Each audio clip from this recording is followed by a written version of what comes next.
2 showers here and there too. But for the vast majority, it's dry, it's bright, with some spells of sunshine. We will see some showers heading up towards the Channel Isles, and the sunshine perhaps turning a little hazy across the south as the cloud starts to increase. But temperatures here still getting up into the mid-20s. Touch warmer than yesterday for Scotland and Northern Ireland. Many urban areas up to 20 Celsius here.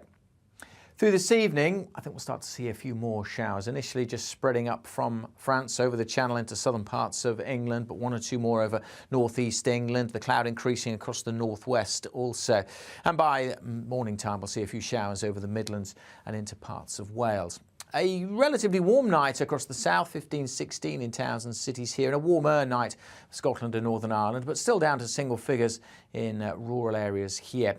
And a bright start here to Friday with some sunny spells, but we are going to see both those weather fronts we talked about, one coming up from the south, one coming in from the northwest, increasing the amounts of cloud and bringing more and more showers by the afternoon. Much of eastern England, good part of northern England will stay dry still, and even further south, if you're after rainfall, Friday's showers are still going to be very hit and miss, so no guarantee. But we are looking at much wetter conditions for all as we head into the weekend. Those 2 weather systems joining together to form one area of low pressure that's going to last through the weekend, bringing all of us some spells of rain.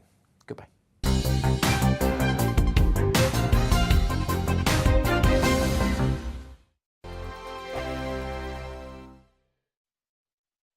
Join my show Farage, 7 p.m. till 8 p.m. Monday through Thursday, and there you will get opinion, analysis, debate, and I'll cover stories that nobody else dares to touch. You've been cancelled. Join the club. Oh my goodness me. And then for the last 15 minutes, talking pints. We're over a drink. We have a civilised conversation with someone. We very often disagree, but we do it in a grown-up way. Come and join me on Farage.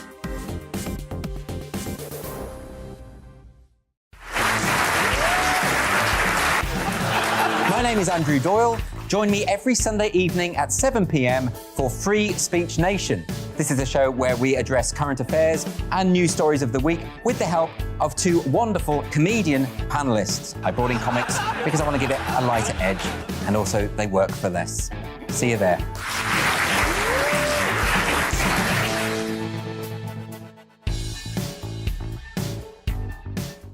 Hi there, it's Stephen and Anne.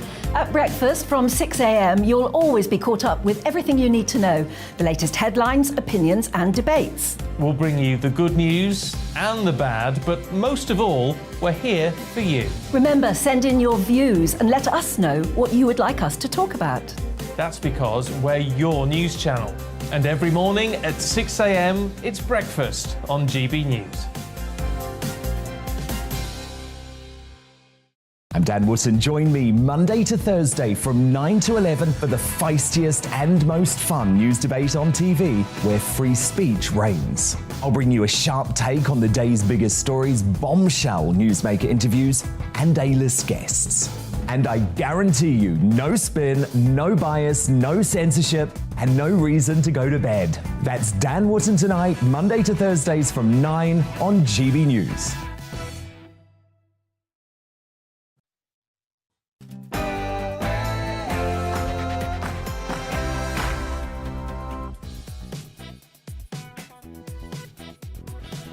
And Inaya Falarin Iman, we're on your TV, radio and online. Yes, we're with you until midday, going straight to the point of today's big stories with expert guests and lots of discussion. Yes, and we'd love to hear your opinions as well, so make sure you get them in at our usual email, gbviews@gbnews.uk. We'll get to those throughout the show, but first, here's your latest headlines.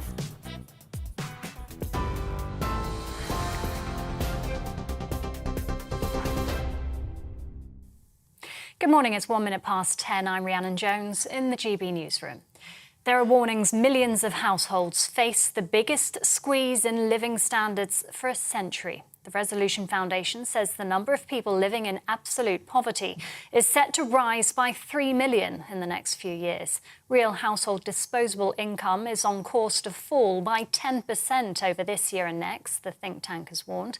The government says it's preparing to provide extra support once Rishi Sunak or Liz Truss are in post. Conservative MP Mark Harper says if Mr Sunak becomes Prime Minister, he plans to tackle inflation. gripping inflation and not doing anything that risks making inflation worse. And his concern is that large unfunded tax cuts promised by his opponent in this contest would actually make inflation worse. That's not going to help families. So his focus is get inflation down, inflation that's being driven by global events, but get that down, stop it becoming embedded in the economy. That's how you help those 14 million families have a better quality of life. Well, Shadow Secretary for Business and Industry Jonathan Reynolds says businesses should be given relief to prevent knock-on effects to customers. So the starting point should be cutting business rates. We would increase the threshold for small business rates, relief to £25,000. So you're immediately getting help and hope to people that there will be some relief on the bills they've got to pay. Say the fertiliser plants in this country, they're not running. They can't afford to run. So you're putting into next year the inflation, the cost of food going up even further because they can't operate because fertiliser will therefore be more expensive. Well, Liz Truss has suggested there could be further cost of living support this winter should she become Prime Minister. Writing in The Sun today, the Foreign Secretary claims if she gets the job, there'll be no new taxes or energy rationing. The final leadership hustings took place in London last night, with Mr Sunak and Ms Truss trying to win over Conservative voters before the contest closes at 5 p.m. tomorrow.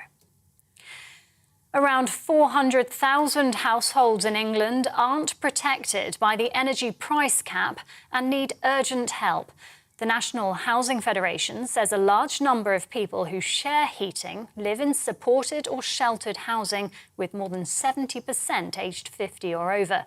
Heat networks aren't regulated by Ofgem, which sets the domestic gas and electricity price cap. Earlier this month, the government confirmed residents on communal networks will receive the £400 energy rebate. Boris Johnson's expected to deliver a speech on the country's energy future later. It's thought the outgoing Prime Minister will announce his government's decision to help boost homegrown energy supplies and reduce exposure to international price spikes.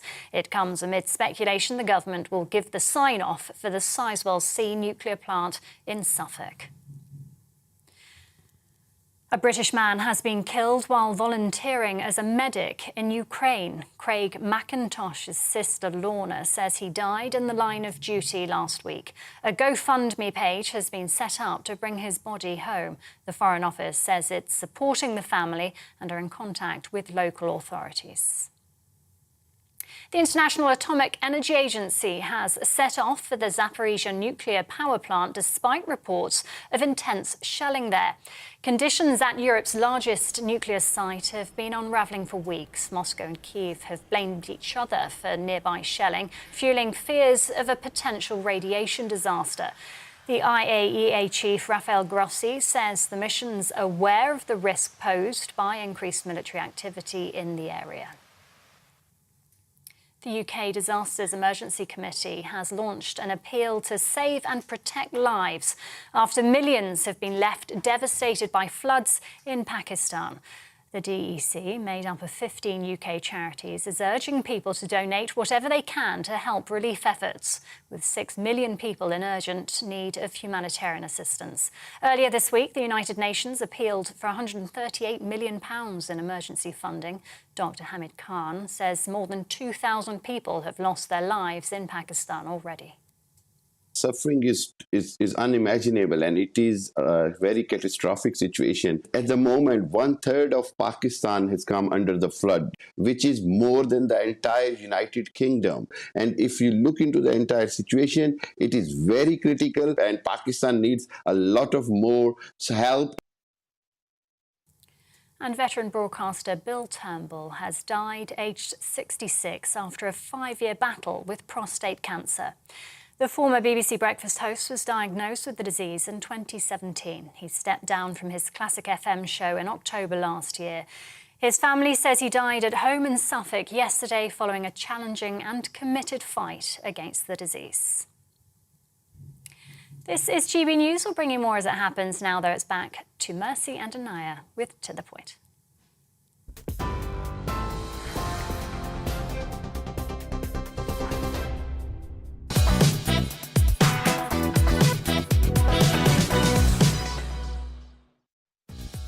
Good morning. This is To The Point on GB News with me, Mercy Moroki, and Inaya Falarin Iman on your TV, radio and online. We're here with you for 2 hours to... what day is it today? Thursday. Yeah, to get your Thursday going. So here's what's coming up. Yes, the final hustings of the Conservative leadership election took place last night in London. Foreign Secretary Liz Truss promised no new taxes and ruled out energy rationing this winter.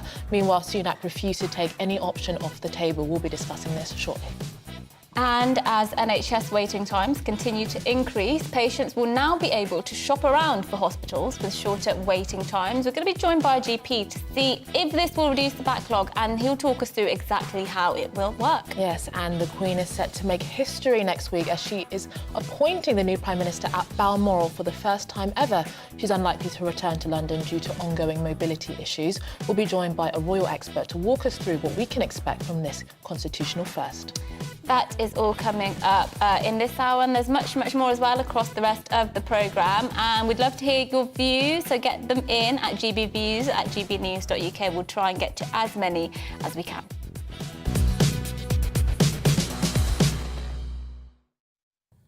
Now, the final Conservative leadership hustings took place last night as the race for number 10 finally winds down. Yes, Foreign Secretary Liz Truss ruled out energy rationing and vowed not to introduce any new taxes, whilst Rishi Sunak, her rival, said that nothing should be taken off the table. Well, let's have a look at some of the highlights from last night. Yeah. We have seen crime go up. We have seen some appalling crimes committed. I'm afraid that too often women and girls in London are not able to go out for fear of crime, and I think that is wrong. And I will make sure our police are policing the streets and not policing Twitter. Now, I've not chosen to say the things that people may want to hear. I've said the things that I believe our country needs to hear. And although it hasn't made my life easy, it is honest, and for me, that is what leadership is all about.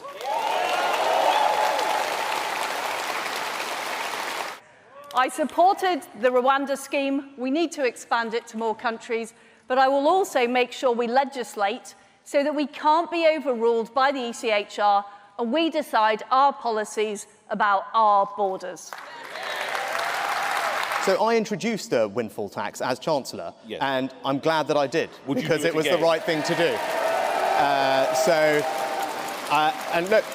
I don't actually know if Liz supports it or doesn't support it, but I think it is absolutely the right thing at a time when energy companies are making billions of pounds of profits because of a war. That's not right. And we should exceptionally tax those and help use those for people's bills. The fact is, we should have made decisions years ago about nuclear power.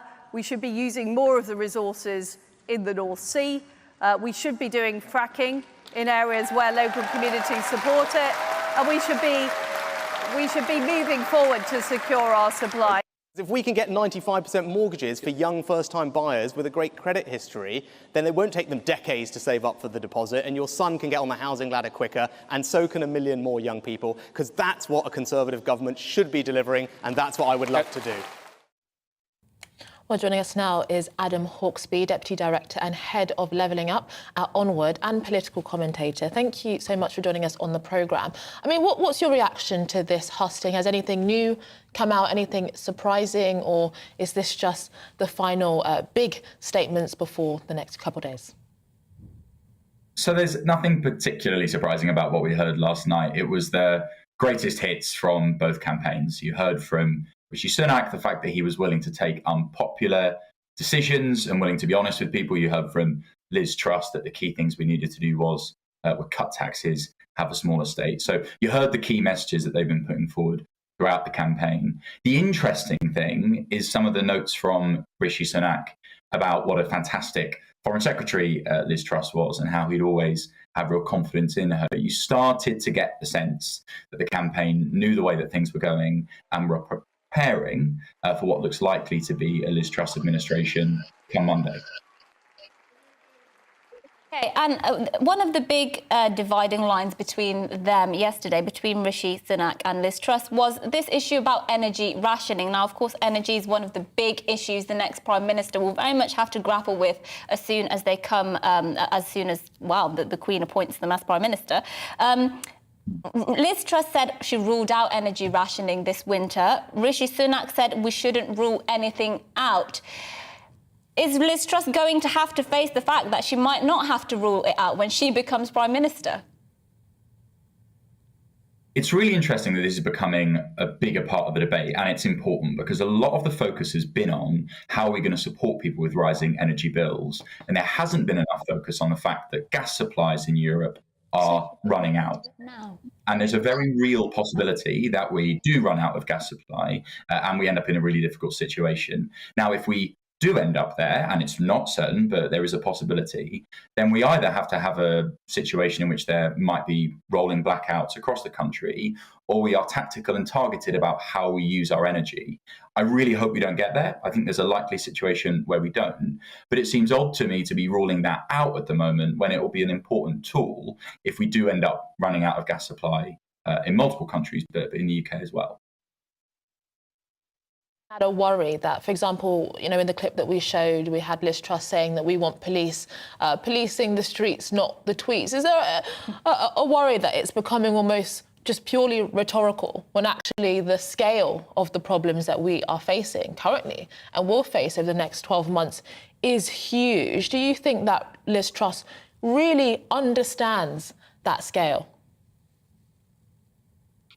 I'm not sure any politicians at the moment across parties and within the Conservative Party have been really honest about quite how difficult things are going to be this winter. That's potentially unsurprising. It's often not very popular to be a doomster, to be too upfront about how difficult things are going to be.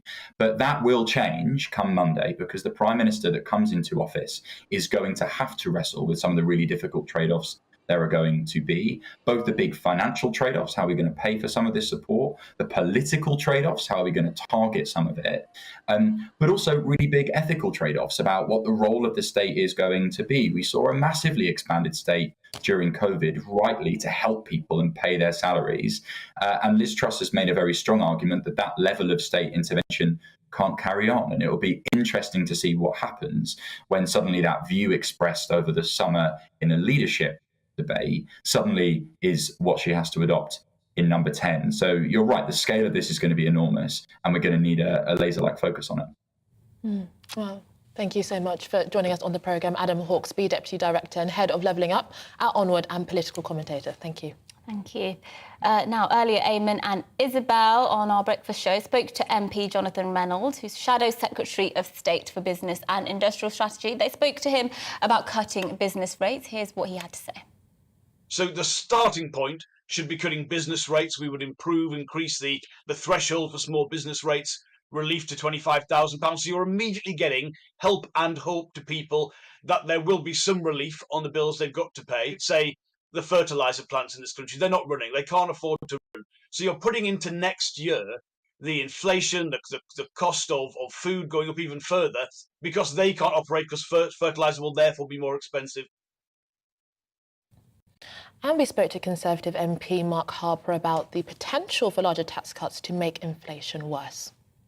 Gripping inflation and not doing anything that risks making inflation worse. And his concern is that large unfunded tax cuts promised by his opponent in this contest would actually make inflation worse. That's not going to help families. So his focus is get inflation down, inflation that's being driven by global events, but get that down, stop it becoming embedded in the economy. That's how you help those 14 million families have a better quality of life. Well, that's Mark Harper there. I think it's interesting watching those clips there yesterday from the two leadership candidates. It does very much seem like throughout this leadership election, Liz Truss has positioned herself as the culture war candidate almost. She's so intent on taking on these big culture war issues, and you saw she got a big clap there from the audience when she said she's going to, she wants to focus on policing the streets, or she wants police to focus on policing the streets, not policing tweets. Yeah, I mean, I do worry that a lot of these statements are very easy to say and very easy to get claps, but we cannot forget, at least in my opinion anyway, that the Conservatives have been in power since 2010. So we're talking about coming up to 13 years. And if that was the kind of priority that they wanted the police to focus on, I would have hoped that they would have had more than a decade to actually deal with those issues. So it's great headlines, it's a great kind of talking point, but actually we're talking about, you know, policing real crime, and we have had what seems to be a police over the last 10 years and getting worse, that just have not been dealing with, you know, knife crime, burglary, the scale of the problems we face. Yeah, well, after the break, we're going to take a short break in a second, but afterwards we are actually going to be speaking about this very issue because there's been a new report come out by think tank Policy Exchange, which basically says the police have lost their way and they need to get back to basics. And Preeti Patel, the Home Secretary, has said this is something she agrees with, so we'll be discussing all of that. Send your views on this subject. Yes, please do. I'm sure you have them. The email's gbviews@gbnews.uk. Don't go away. We'll be back, but first, here's the weather. Hello, Alex Deacon here with your latest weather updates. A dry day for the vast majority today, sunny spells. The weather is on the change, however. We're going to start to see a few more showers developing across the south from these weather fronts that are slowly pushing northwards. Another weather front arriving from the northwest. Currently, though, we're between those weather fronts, generally high pressure holding on. So, as I said, one more fine and dry day for the vast majority with decent spells of sunshine. A bit more cloud across the southeast. We've already seen 1 or 2 showers here today. A few more scattered in this afternoon and possibly 1 or 2 in the southwest later on. A few isolated showers also over northeast England, but most places dry and bright. It's a bit warmer across Scotland and Northern Ireland compared to yesterday, 20, maybe 21 in the south. Quite warm, 23 to maybe 25 Celsius. Through this evening, I think we'll see a bit more clouds spilling northwards into parts of the Midlands. A few more of these showers developing over the Channel Isles, spreading up from France across southern England into parts of the southwest. Could see some heavy ones. A rumble of thunder is possible too. Much of northern Britain staying fine. Another pretty chilly one actually through some sheltered Scottish glens. Temperatures getting well down into single figures. On to Friday's details. Generally much more cloud across England and Wales. And that weather front up to the northwest we saw earlier will be making gradual encroachment into the Western Isles of Scotland. A little bit of rain for Northern Ireland. Could be quite heavy by the end of the day. A scattering of showers again for England and Wales. Again, 1 or 2 of them heavy, but many places avoiding them, staying dry with some sunshine across eastern England. Temperatures getting into the mid or even high 20s in places. So quite warm and humid, and that humidity may then spark some heavier, possibly thundery showers across parts of the south later on Friday afternoon and into the evening. And look at this, low pressure is definitely developing and becoming the dominant feature through the weekend. Slow moving bands of rain across Scotland and Northern Ireland, but we'll all see some showery rain as we go through Saturday and Sunday.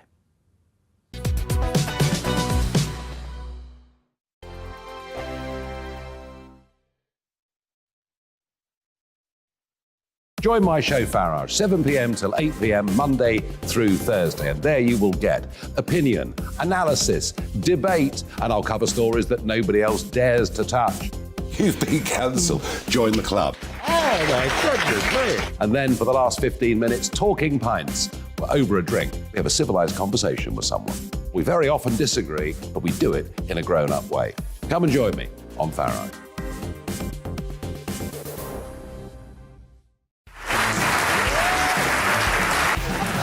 My name is Andrew Doyle. Join me every Sunday evening at 7 p.m. for Free Speech Nation. This is a show where we address current affairs and news stories of the week with the help of 2 wonderful comedian panellists. I brought in comics because I want to give it a lighter edge, and also they work for less. See you there.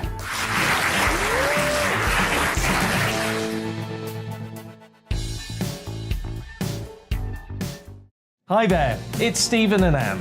At breakfast from 6 a.m, you'll always be caught up with everything you need to know, the latest headlines, opinions and debates. We'll bring you the good news and the bad, but most of all, we're here for you. Remember, send in your views and let us know what you would like us to talk about. That's because we're your news channel. And every morning at 6 a.m, it's breakfast on GB News.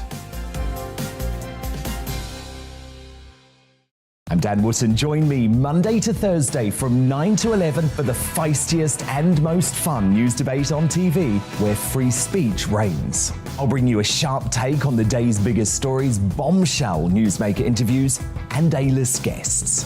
And I guarantee you, no spin, no bias, no censorship, and no reason to go to bed. That's Dan Wootton Tonight, Monday to Thursdays from 9 on GB News.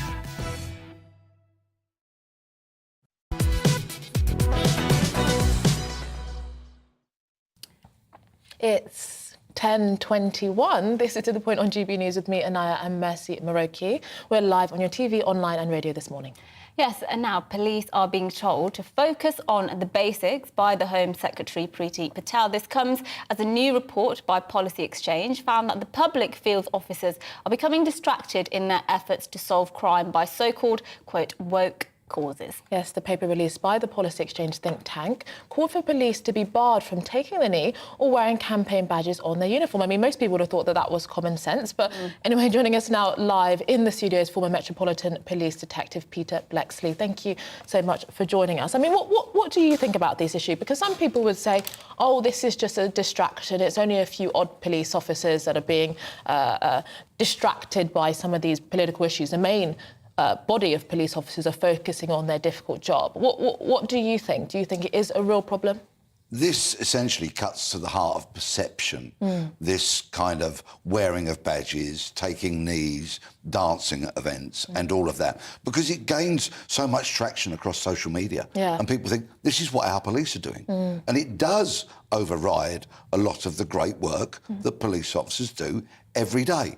But the Policy Exchange report that came out yesterday mirrors what I have been saying and other policing commentators for years, including in this studio on this show many, many times, because it does cut to the heart of public perception, public confidence, and there is most definitely a need to get back to servicing the victims of crime. No matter how small that crime may perceive to be, victims deserve a service. And quite frankly, in many, many cases, they're simply not getting it. Yeah, and that's true, isn't it? Because if the police were doing this sort of thing, but they were getting more effective at stopping crime, maybe it wouldn't matter so much because they'd very much, the figures would show that they're still very effective.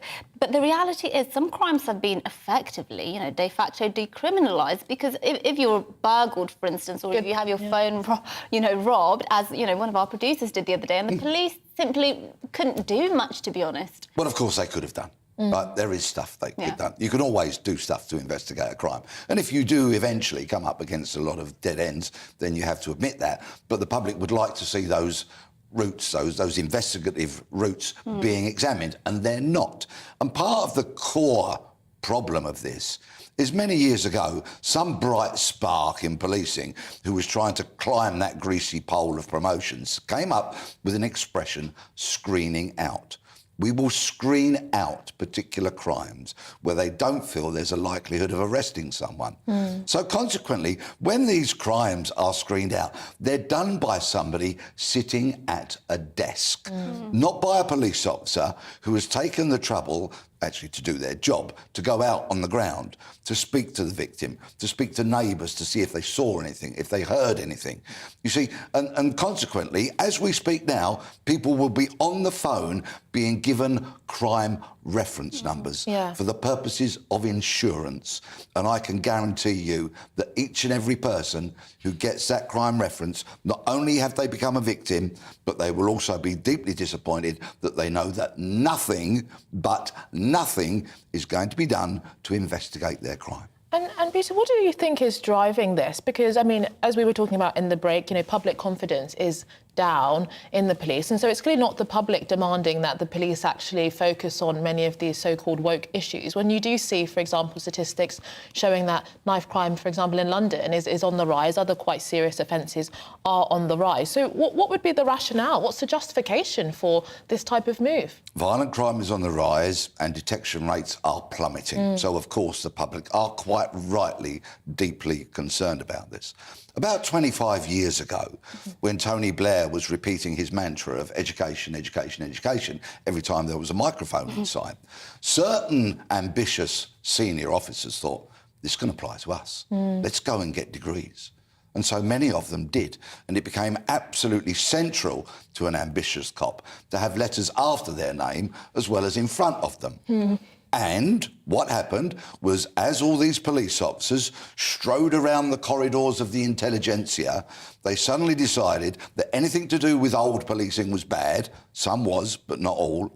And that they then came into this world quite frankly, being wrapped up in their own perception and their own ideas and thoughts, and a lot, quite frankly, of pseudo-intellectual claptrap. What needs to happen is that, and I echo entirely so much of the report yesterday, there is a need to get back to basics, serve the public, reconfigure policing so that neighbourhood community policing is everywhere, and community engagement will come through investigating crime, not dancing, not face painting, and not other kind of nonsense. So, Peter, is there the political will for that? Because that seems like a very big ask, even though many people may agree with you that it is the right thing to do. But to really fundamentally reconfigure policing, do you think that there is the political will and determination to really do what it takes to actually get policing back to its core purpose? Undoubtedly, Priti Patel has been very vocal in criticising so many aspects of what she sees in current policing. And let's face it, she's the Home Secretary. She should be very well informed on these matters. The Robert Peel principles that he laid down nearly 200 years ago make really good reading, and I would urge anybody to go online. They're actually at the beginning of this report. I think this report begins with setting out those exact principles. And they apply today, nearly 200 years later, as much as they did back in 1829. They are really worth a read. And of course, the ninth principle says that police effectiveness will be measured by the absence of crime and disorder. Well, we can all quite fairly argue, sadly, that perhaps the effectiveness as it is today is not as good as it should be, and that is a shame for the thousands of good cops. I really want policing to get its act together, to rediscover an unfashionable word, discipline. You know, people say I'm a dinosaur. I can hear it on social media now as people type away. Get him off, right? But discipline is a good thing in a service that is essentially about preventing and detecting crime. Well, if you're not going to have discipline in a police force, I mean, you might as well forget it. I don't see what the point of a police force would be. What would you say to police? Many police officers, I'm sure, would say this, and perhaps members of the opposition would say, well, it's the Conservatives' fault because they've cut policing numbers, they haven't properly invested in the police force, and there are more and more crimes and less funding. What would you say to that? Firstly, what I would say to the police, the good ones, is thank you. You know, a huge thank you on behalf of the public, because so many of them do a great job.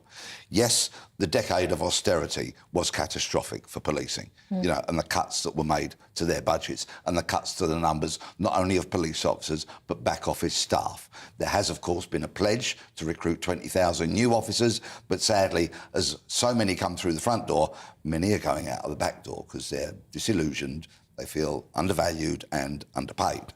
These are matters that will have to be addressed. But we have a new commissioner and a new deputy commissioner coming into the Metropolitan Police in the next few days, Sir Mark Rowley and Dame Lynn Owens. Now, they've obviously both bowed in front of royalty. They are part of the establishment, I think people could argue, but will they be there for the people? Will they listen? Will they understand? They are in incredibly influential and powerful positions.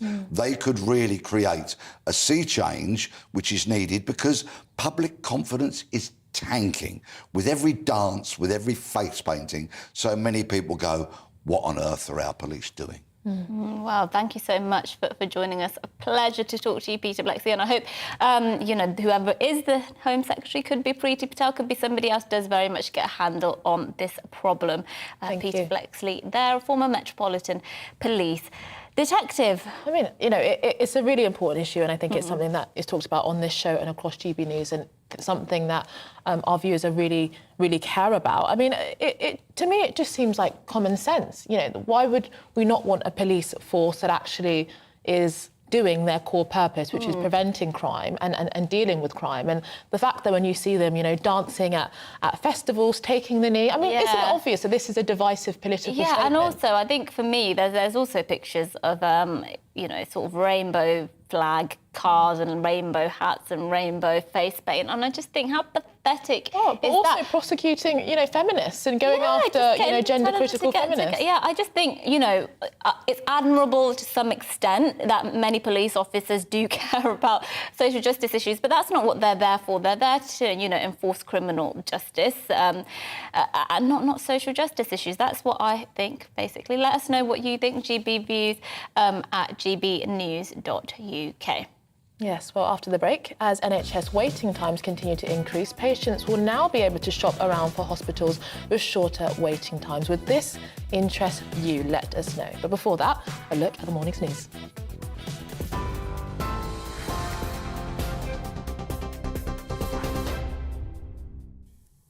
Good morning, it's 10:31, your top stories from the GB newsroom. Millions of households could face the biggest squeeze in living standards for a century. The Resolution Foundation says the number of people living in absolute poverty is set to rise by 3 million in the next few years. The think tank warns real household disposable income is on course to fall by 10% over this year and next. The government says it's preparing to provide extra support once Rishi Sunak or Liz Truss are in post. Well, Liz Truss has suggested there could be further cost of living support this winter should she become Prime Minister. Writing in The Sun today, the Foreign Secretary claims if she gets the job, there'll be no new taxes or energy rationing. The final leadership hustings between Ms Truss and Rishi Sunak took place in London last night, with the contest closing at 5 p.m. tomorrow. The United Nations says serious human rights violations have been committed by China. The long-awaited report assesses claims of abuse, including torture and rape, against Uyghur Muslims and other ethnic minorities. China denies the findings, claiming the reports a farce planned by the United States, Western nations and anti-Beijing forces. A British man has been killed whilst volunteering as a medic in Ukraine. Craig McIntosh died last week. His sister Lorna says he was killed in the line of duty. A fundraising page has been set up to bring his body home. The Foreign Office says it's supporting the family and they're in contact with local authorities. And tributes are being paid to BBC broadcaster Bill Turnbull, who died at the age of 66. The journalist was diagnosed with prostate cancer in 2017, stepping down from his classic FM show in October last year.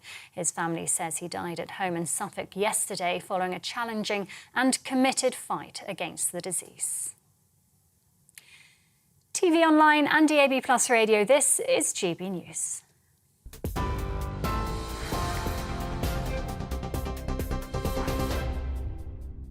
Direct Bullion sponsors the Finance Report on GB News for gold and silver investment.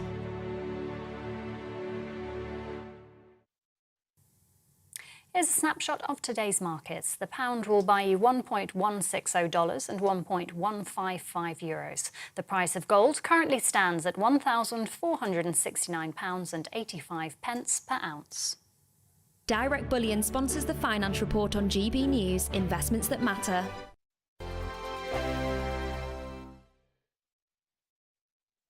Join my show Farage, 7 p.m. till 8 p.m. Monday through Thursday, and there you will get opinion, analysis, debate, and I'll cover stories that nobody else dares to touch. You've been cancelled. Join the club. Oh, my goodness me. And then for the last 15 minutes, talking pints. We're over a drink. We have a civilised conversation with someone. We very often disagree, but we do it in a grown-up way. Come and join me on Farage.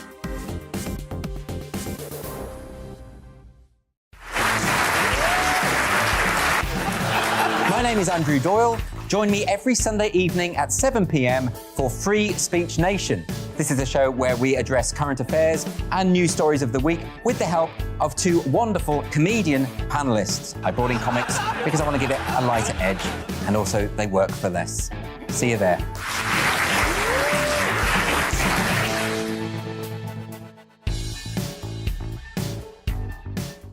Hi there, it's Stephen and Anne. At breakfast from 6 a.m, you'll always be caught up with everything you need to know, the latest headlines, opinions and debates. We'll bring you the good news and the bad, but most of all, we're here for you. Remember, send in your views and let us know what you would like us to talk about. That's because we're your news channel. And every morning at 6 a.m, it's breakfast on GB News. I'm Dan Wootton. Join me Monday to Thursday from 9 to 11 for the feistiest and most fun news debate on TV, where free speech reigns. I'll bring you a sharp take on the day's biggest stories, bombshell newsmaker interviews, and A-list guests.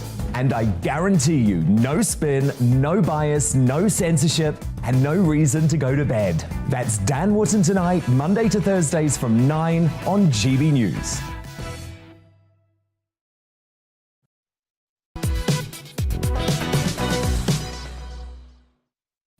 Good morning, it's 10:36 and this is To The Point with Inaya Falarin Iman and myself, Mercy Mariki. We're on GB News and we're live on your TV, online and radio.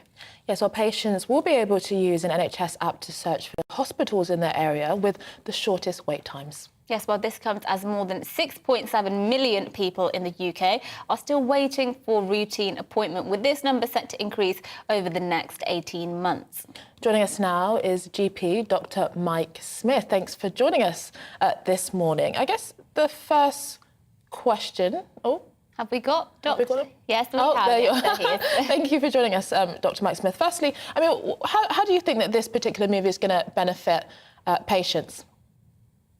Well, I'm sorry to be a party pooper, but I don't think it is that much, to be honest. I think that this is one of the many things that we're seeing about the NHS, where it's about it's more gimmick and it's a little bit of spin. I mean, you know, to give the idea that we can give patients a choice of hospitals even hundreds of miles away, and all of a sudden they've been waiting over 100 weeks for a procedure, and believe me, there are plenty of people who are. That all of a sudden they're going to be get it done in the next sort of 14, 18 weeks, which is still very long. It is universally a very grim picture across the country with regards to waiting lists and operation times, etc. So I think that it gives the idea of perhaps giving people more choice, but in reality, it's not really going to, because or even if there is a slightly lesser waiting time, if a load of people choose to go to that hospital, then their waiting time is going to go up. So I think it is a little bit of rearranging the deck chairs on the Titanic, actually, for me. Yeah, that's what I was going to say, actually, because surely it's just if there's hospitals which have low waiting lists, then they'll suddenly have high waiting lists because everybody will want to go there. I do want to ask you, though, about that massive disparity between waiting times at different NHS trusts. There's, in the Telegraph, I believe, they've got a list of the waiting of NHS trusts and waiting times in weeks and patients waiting there. And the top hospital is University Hospitals Birmingham NHS Foundation Trust, where the average wait time is 23 weeks. And then at the bottom is Merseycare NHS Foundation Trust, where it's just 2 weeks. Now, how do you explain that kind of variation? Is it that people in that trust are not people in that area don't get particularly sick? It can't be, surely. No, first of all, it's a bit of a blunt tool that Telegraph's used, and someone did forward it to me this morning. I think, you know, there's different procedures have different waiting lists. There's three main things here. The first of all is actually a lot of the data is reported by the trusts themselves, and you know it is no secret that the data is hugely unreliable. The second thing is that actually sometimes you're reporting different things on the same thing. So one trust might be reporting for a certain procedure, but if you're a more specialist hospital like the Birmingham Hospital, of course you're going to be having a waiting list because there's fewer people doing the procedure or more people needing it. And the third thing is that actually the data in itself is collected in a variety of fashions. Now, for me personally, in practice, when patients ask me how long I'm going to wait for the procedure, there's a free website which I use. I'm nothing to do with it, but I use it. It's called mywaitingtime.com. And you put in your postcode, you put in your procedure, and it shows you all the trusts around you about how long the wait is. So you don't even need to wait for this app next year. The data's already out there. I get it off the internet all the time. It's mywaitingtime.com. I would really recommend patients waiting waiting for a procedure, seeing how long it is there as well. And then they could even give people advice as to what their rights are on the NHS. So that's what I'm doing at the moment. I don't think the app's going to change my practice nor help patients in any way, if I'm honest. Then what needs to be done then? Because we had the increase in national insurance very recently, and that was originally meant to be for social care, but that went into the NHS. And for a lot of people, the demand for extra money, particularly at a time of a cost of living crisis, is just simply not sufficient. So what do you think can be done in order to address this very serious problem? So there's a short-term and a long-term solution for me. The short-term solution involves, number one, being really honest about what the data is, about how many people are waiting for operations. So some of the data doesn't include people who are waiting more than a year for procedures. So that in itself skews the data, and it means those people just get pushed into limbo. The second thing I would do is I would try and look at more innovative ways of doing these procedures. So can some of these procedures be done in the community, etc.? And the third thing is, in terms of the short term, they need to chuck money at the situation, and that involves putting operating lists on at weekends, evenings, etc., and being prepared to sort of really step it up a notch. And I will help for that as a GP as much as I can. The longer term thing is really boring. We do not have enough staff and enough places for those staff to operate to do those procedures, and that is going to require someone just being honest and saying, we have really had the worst few years in the NHS for a long time. We now need to sort of do something about it with a bit of cash, a bit of patience, and getting the public back on side again to see how they can help to do it, to see how they can, and then there's some very innovative things that I've heard people talk about, and I don't know where I stand on this, of the money that they could have spent on doing that procedure, could they give that to the patient for them to go and seek a private provider to do? There's all these sort of, nothing should be off the table at the moment, because I speak firsthand. My mother was put on a waiting list for a year and a half for a knee replacement. My mum's a very active lady. She's elderly, but she's very active, and this was totally crippling her life. And had she not drawn from her savings and got that done privately, which did cost her a lot of money, she would have been withering away at home, losing weight, mental health down the drain, losing friends. So there's a significant impact on society for not getting this sorted early.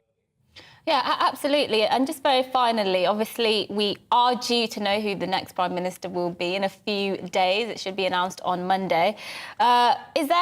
They'll be appointing a new cabinet, of course. Is there somebody in the government at the moment, or on the backbenches even perhaps, that you think that's the person who I would want to see heading up the Department for Health and Social Care? Or actually, is there nobody that stands out for you?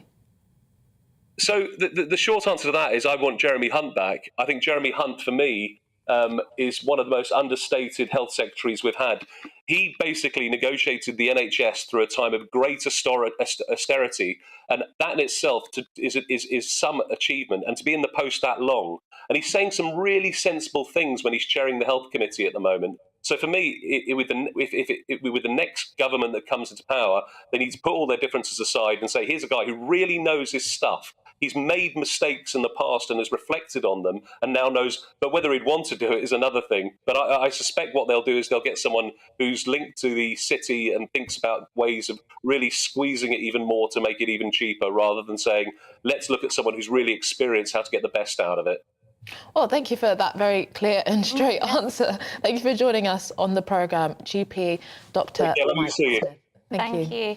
I think it's just quickly very interesting. That is a reoccurring theme that we are seeing in all of these issues. We were just talking about policing before, and now we're talking about health, also housing and energy. I think it's reoccurring that it's quite a fundamental issue that needs radical transformation if we're going to do it at the scale. So that is a very interesting change in our times. Yeah, but then you do then think, that the Conservatives were elected in 2019, that massive majority. I mean, think of all the things that you could have done. You could have they had a blank slate, essentially, because they could have passed any legislation they wanted. And I know we've had a pandemic, and, I know that lots of things are going on in the world, not least a war in Europe, but It just really feels like that. When will they ever have a majority like that again? They could have really transformed the country, and they clearly have not been able to. Yeah, I do think, at least in the short term, it will definitely go down as a historic missed opportunity. But I think as time is going by, we are seeing that the kind of scale of the problems, I do think, have been long in the making, that in many ways predate Boris, and he inherited such a significant transformation that was going on. So it is a difficult one. Well, Liz Truss, if she wins, will definitely be inheriting a big old mess that this country is currently in. So, let's hope whoever wins is the right woman for the job. Now, the Queen is set to make history next week as she appoints the new Prime Minister at Balmoral for the first time ever. The Queen will not return to London, but will remain at the Aberdeenshire estate to receive Boris Johnson when he steps down on Tuesday. Her Majesty usually appoints Prime Ministers from Buckingham Palace or Windsor Castle, but for the first time ever, she will receive Britain's new Prime Minister at her Scottish estate. Yes, well, joining us now is former BBC royal correspondent Michael Cole. Michael, great to see you. Thanks for joining us. This is very rare constitutionally. Just explain to us the significance of the fact she will not be going down to London to appoint the new Prime Minister. Well, it makes sense, doesn't it? She's 96. She has mobility problems, as they put it, which means she's finding it difficult to get around. Well, when I'm 96, I probably will find it a bit difficult to get around. I just hope I make it. So it was absurd, really, to expect her to go 800 miles round trip back to Buckingham Palace, just merely because of this absurdly elongated election process for the Tory party to choose a new leader and therefore a new prime minister. It's not without precedent that the prime minister goes a long way to see the monarch. In 1908, King Edward VII was on holiday at Biarritz on France's Atlantic coast, and he didn't want to interrupt his holiday. And Herbert Asquith, who was the Liberal Prime Minister of the day, he had to go down to see King Tum Tum, as they called him, because he liked his food, and that involved 6 railway journeys and 2 ferry crossings, and the Prime Minister had to spend 4 days doing that. And in more recent times, and things I can remember very clearly, 1963, which was the year of bigger crisis even than now, Harold Macmillan, who was the Tory Prime Minister, he took ill and he went into what was then called King Edward VII Hospital for Officers in Harley Street, and the Queen actually went to the hospital, and the Prime Minister was still in his bed, and she accepted his resignation there. So the monarchy is very flexible on these things. The important thing is that the Queen is at the centre of this process.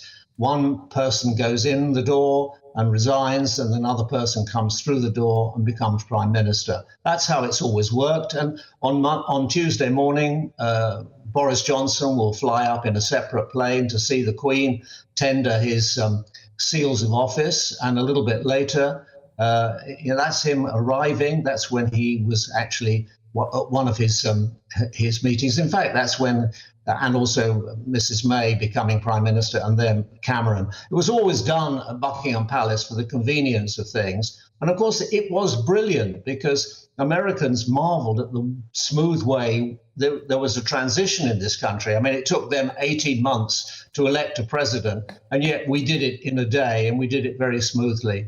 But this time, a little bit more complicated, but it will be done. It will be historic. It will reinforce the ties, I think, between Scotland and England, emphasising that this is a united kingdom. So in a way, I'm sure both the politicians will enjoy their away day on Royal Deeside. Yeah, and we were just looking at images there as you were talking of more recent prime ministers that we have had. And of course, this will be the 15th prime minister during her reign, whoever is appointed on Monday. Just talk to us a little bit about how incredible that actually is, that she's seen 15 prime ministers. It is, as you say, almost incredible. I mean, she's the oldest head of state in the world.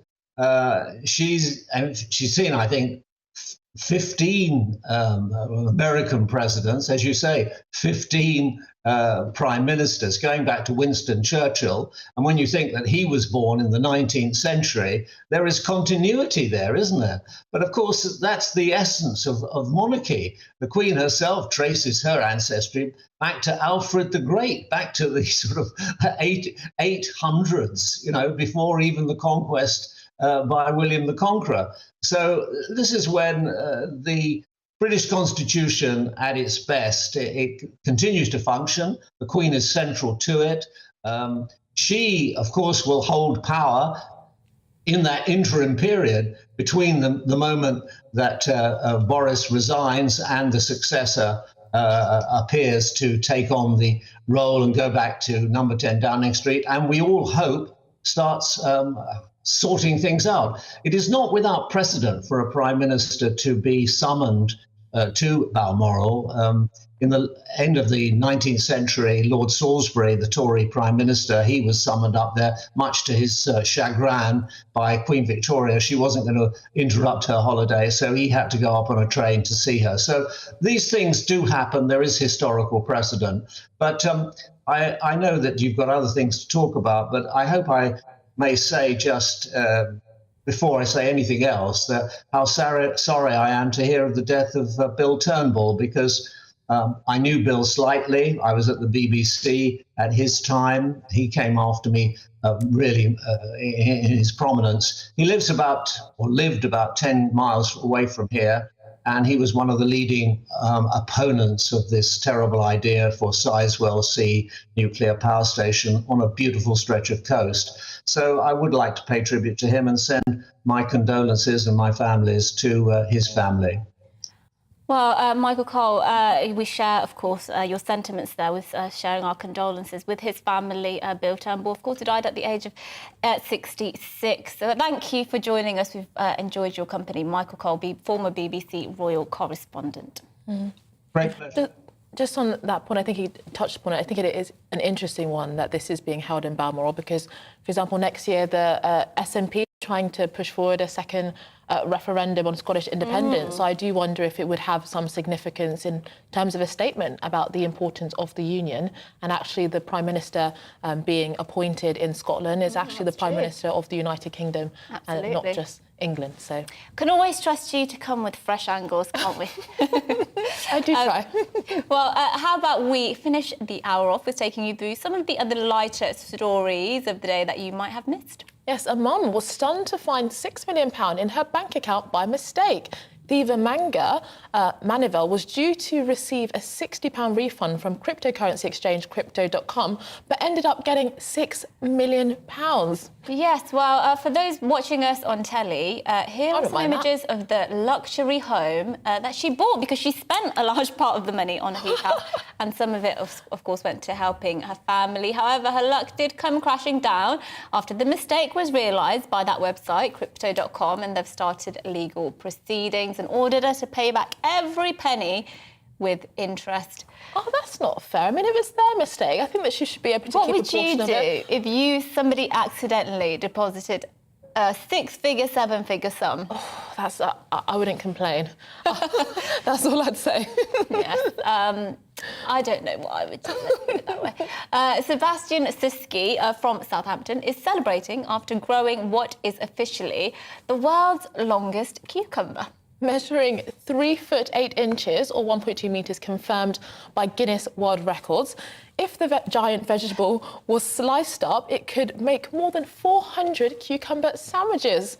That is him there. Also, for those on the radio, he's holding a very, very large cucumber. Yes. Gosh, the emails that will come in about that. Mr. Siski insisted good watering was the secret to growing super-sized cucumbers. For any of you that want to try your own massive cucumbers at home. He looks very pleased with himself holding that. But I just wonder what he'll do with it, though, because, that's a good question. They do last a while, cucumbers. They don't go off too soon, but... Are you a cucumber fan? Shall we move on? We're going to go to some news to finish off the hour. We were speaking about policing, and we had former Met Police Detective Peter Bleksley on, and he was saying discipline is what the police need to return to. We've had an email from Steve who said Peter Bleksley has hit the nail squarely on the head. Discipline, discipline, discipline. He says he's a former military man, and he thinks that not only the police but the military and the public need that discipline. And he says even from people who chuck litter out the window, or people who speed or ignore double yellow lines, just generally we just need more discipline in society. Many people, many GBVs are agreeing. Patricia has said that, her father, who was a police officer, would be turning in his grave. We need many people of the older generations to come and assist with the policing as well, to give some advice. So I think most of our viewers are agreeing with those sentiments. Well, I think I need a break after that cucumber discussion, to be honest. So we will be back in just a moment, and keep getting in touch with your views, GBViews at gbnews.uk. See you in a moment. Hello, Alex Deacon here with your latest weather updates. A dry day for the vast majority. Today, sunny spells. The weather is on the change, however. We're going to start to see a few more showers developing across the south from these weather fronts that are slowly pushing northwards. Another weather front arriving from the northwest. Currently, though, we're between those weather fronts, generally high pressure holding on. So, as I said, one more fine and dry day for the vast majority with decent spells of sunshine. A bit more cloud across the southeast. We're already seeing 1 or 2 showers here today. A few more scattered in this afternoon, and possibly 1 or 2 in the southwest later on. A few isolated showers also over northeast England, but most places dry and bright. It's a bit warmer across Scotland and Northern Ireland compared to yesterday, 20, maybe 21 in the south. Quite warm, 23 to maybe 25 Celsius. Through this evening, I think we'll see a bit more clouds spilling northwards into parts of the Midlands. A few more of these showers developing over the Channel Isles, spreading up from France across southern England into parts of the southwest. Could see some heavy ones. A rumble of thunder is possible too. Much of northern Britain staying fine. Another pretty chilly one actually through some sheltered Scottish glens. Temperatures getting well down into single figures.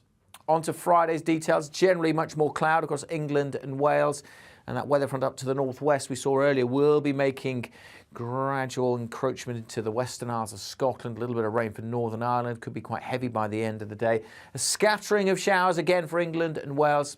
Again, 1 or 2 of them heavy, but many places avoiding them, staying dry with some sunshine across eastern England. Temperatures getting into the mid or even high 20s in places, so quite warm and humid. And that humidity may then spark some heavier, possibly thundery showers across parts of the south later on Friday afternoon and into the evening. And look at this, low pressure is definitely developing and becoming the dominant feature through the weekend. Slow moving bands of rain across Scotland and Northern Ireland, but we'll all see some showery rain as we go through Saturday and Sunday.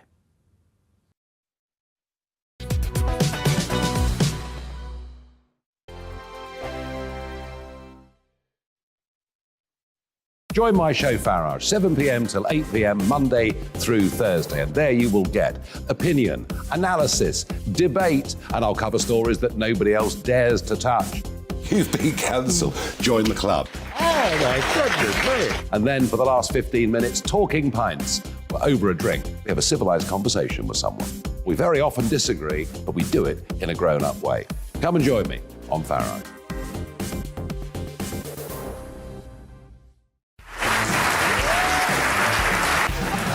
My name is Andrew Doyle. Join me every Sunday evening at 7 p.m. for Free Speech Nation. This is a show where we address current affairs and news stories of the week with the help of 2 wonderful comedian panellists. I brought in comics because I want to give it a lighter edge, and also they work for less. See you there.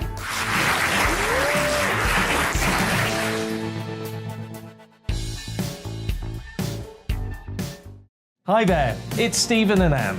At breakfast from 6 a.m, you'll always be caught up with everything you need to know, the latest headlines, opinions and debates. We'll bring you the good news and the bad, but most of all, we're here for you. Remember, send in your views and let us know what you would like us to talk about. That's because we're your news channel. And every morning at 6 a.m, it's breakfast on GB News. I'm Dan Wootton. Join me Monday to Thursday from 9 to 11 for the feistiest and most fun news debate on TV, where free speech reigns. I'll bring you a sharp take on the day's biggest stories, bombshell newsmaker interviews, and A-list guests. And I guarantee you, no spin, no bias, no censorship, and no reason to go to bed. That's Dan Wootton tonight, Monday to Thursdays from 9 on GB News.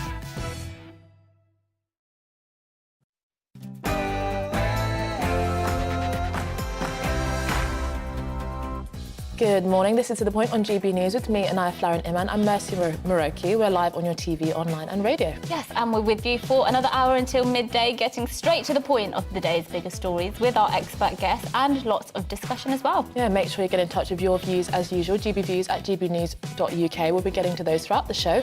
But first, it's time for the latest news.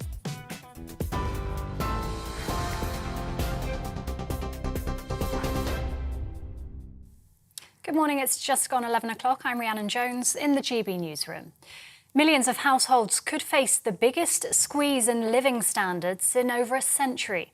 The Resolution Foundation says the number of people living in absolute poverty is set to rise by 3 million in the next few years. The think tank adds that real household disposable income is on course to fall by 10% over this year and next. The government says it's preparing to provide extra support once the new Prime Minister's in place.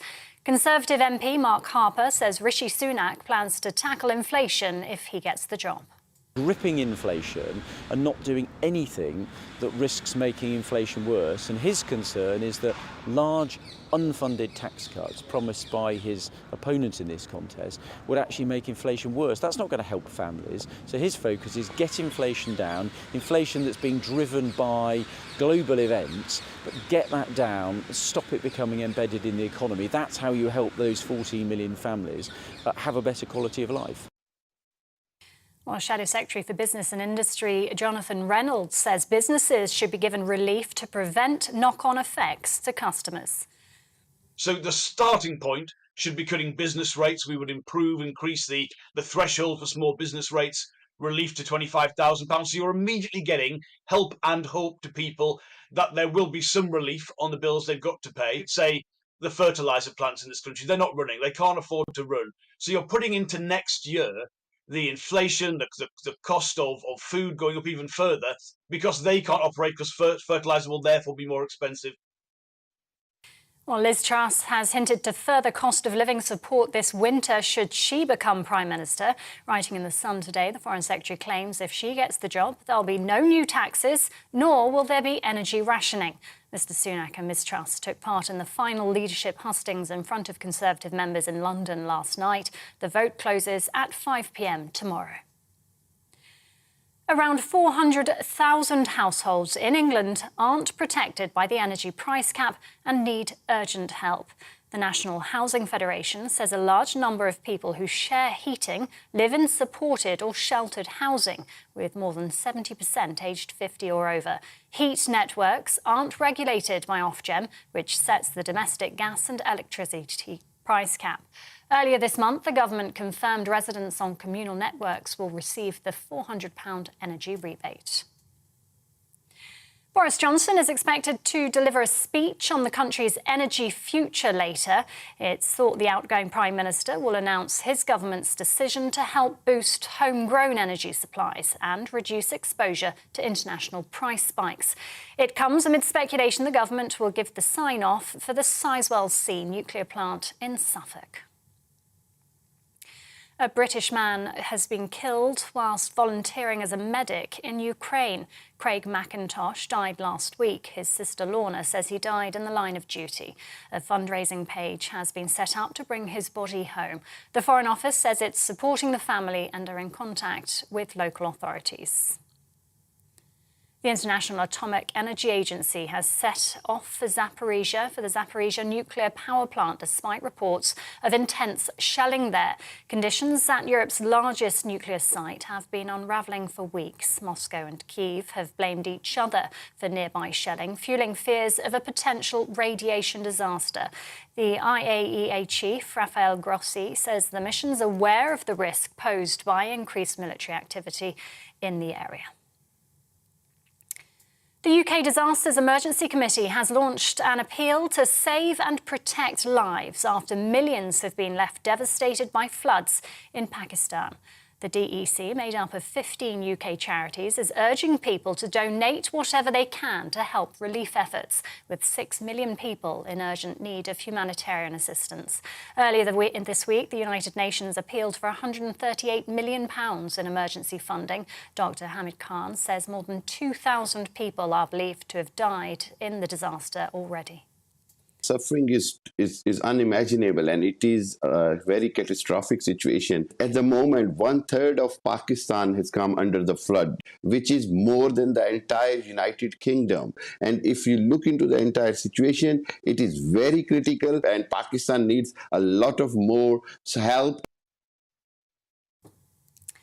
Tributes are being paid to veteran broadcaster Bill Turnbull, who's died aged 66 after a 5-year battle with prostate cancer. The former BBC host was diagnosed in 2017, stepping down from his Classic FM show in October last year. His family says he died at home in Suffolk yesterday following a challenging and committed fight against the disease. Former BBC Breakfast co-presenter Louise Minchin called him a brilliant journalist. This is GB News. We'll bring you more as it happens. Now let's return to Mercy and Anaya with To The Point.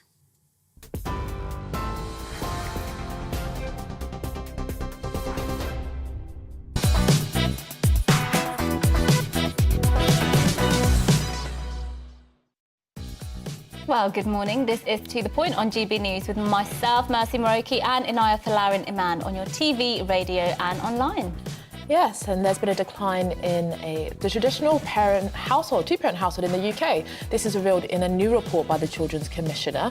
But what's behind all of this, and could this breakdown in the family structure be doing real damage? We'll be discussing that just in a moment.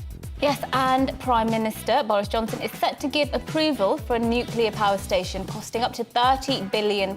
This comes after ministers aim to reopen Britain's biggest gas storage facilities. We put questions to an energy expert to get you some answers about what all this means. Yes, and after claims a Canadian spy smuggled Shamima Begum into Syria, a new book says Britain may have been involved in a cover-up. Stay with us as we delve deeper. Yeah, that should be interesting. That's all coming up and much more as well across the programme. And we've been reading your views as well over the last hour, and we plan to carry on doing that, so get them in. gbviews@gbnews.uk is the email you need.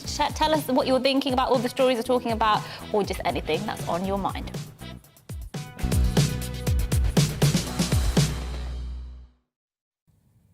Well, the Children's Commissioner, Dame Rochelle de Souza, has released a report revealing a decline in the traditional two-parent household across the UK. Yes, well, almost a quarter of families in the UK are now headed up by a lone parent, so single-parent households. And this is compared with the EU average of 1/8, so nearly double the number in the United Kingdom. Yeah, absolutely. And I think this I think is a really significant report. It doesn't necessarily say things we don't know from before, but it's really significant, I think, because we do know that growing up in a two-parent household, whether you like this or not, has been shown in all the data to be the best familial setup for a child. Now, that's not to say that single parents, growing up in a single parent household is bad. We both grew up in a single parent household, so we know how incredible single parents are. But we thought it was really, really interesting new data.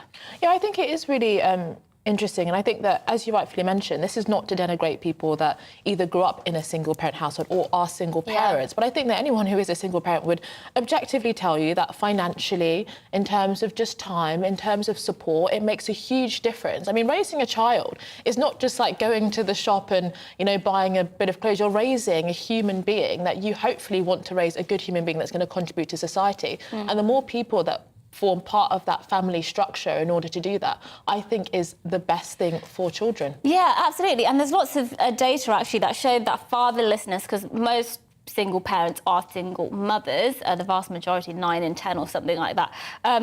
That shows that fatherlessness is linked to things like crime, getting lower grades at school, particularly for young boys, that kind of masculine role model is really key in that early stage of forming their sense of self and identity.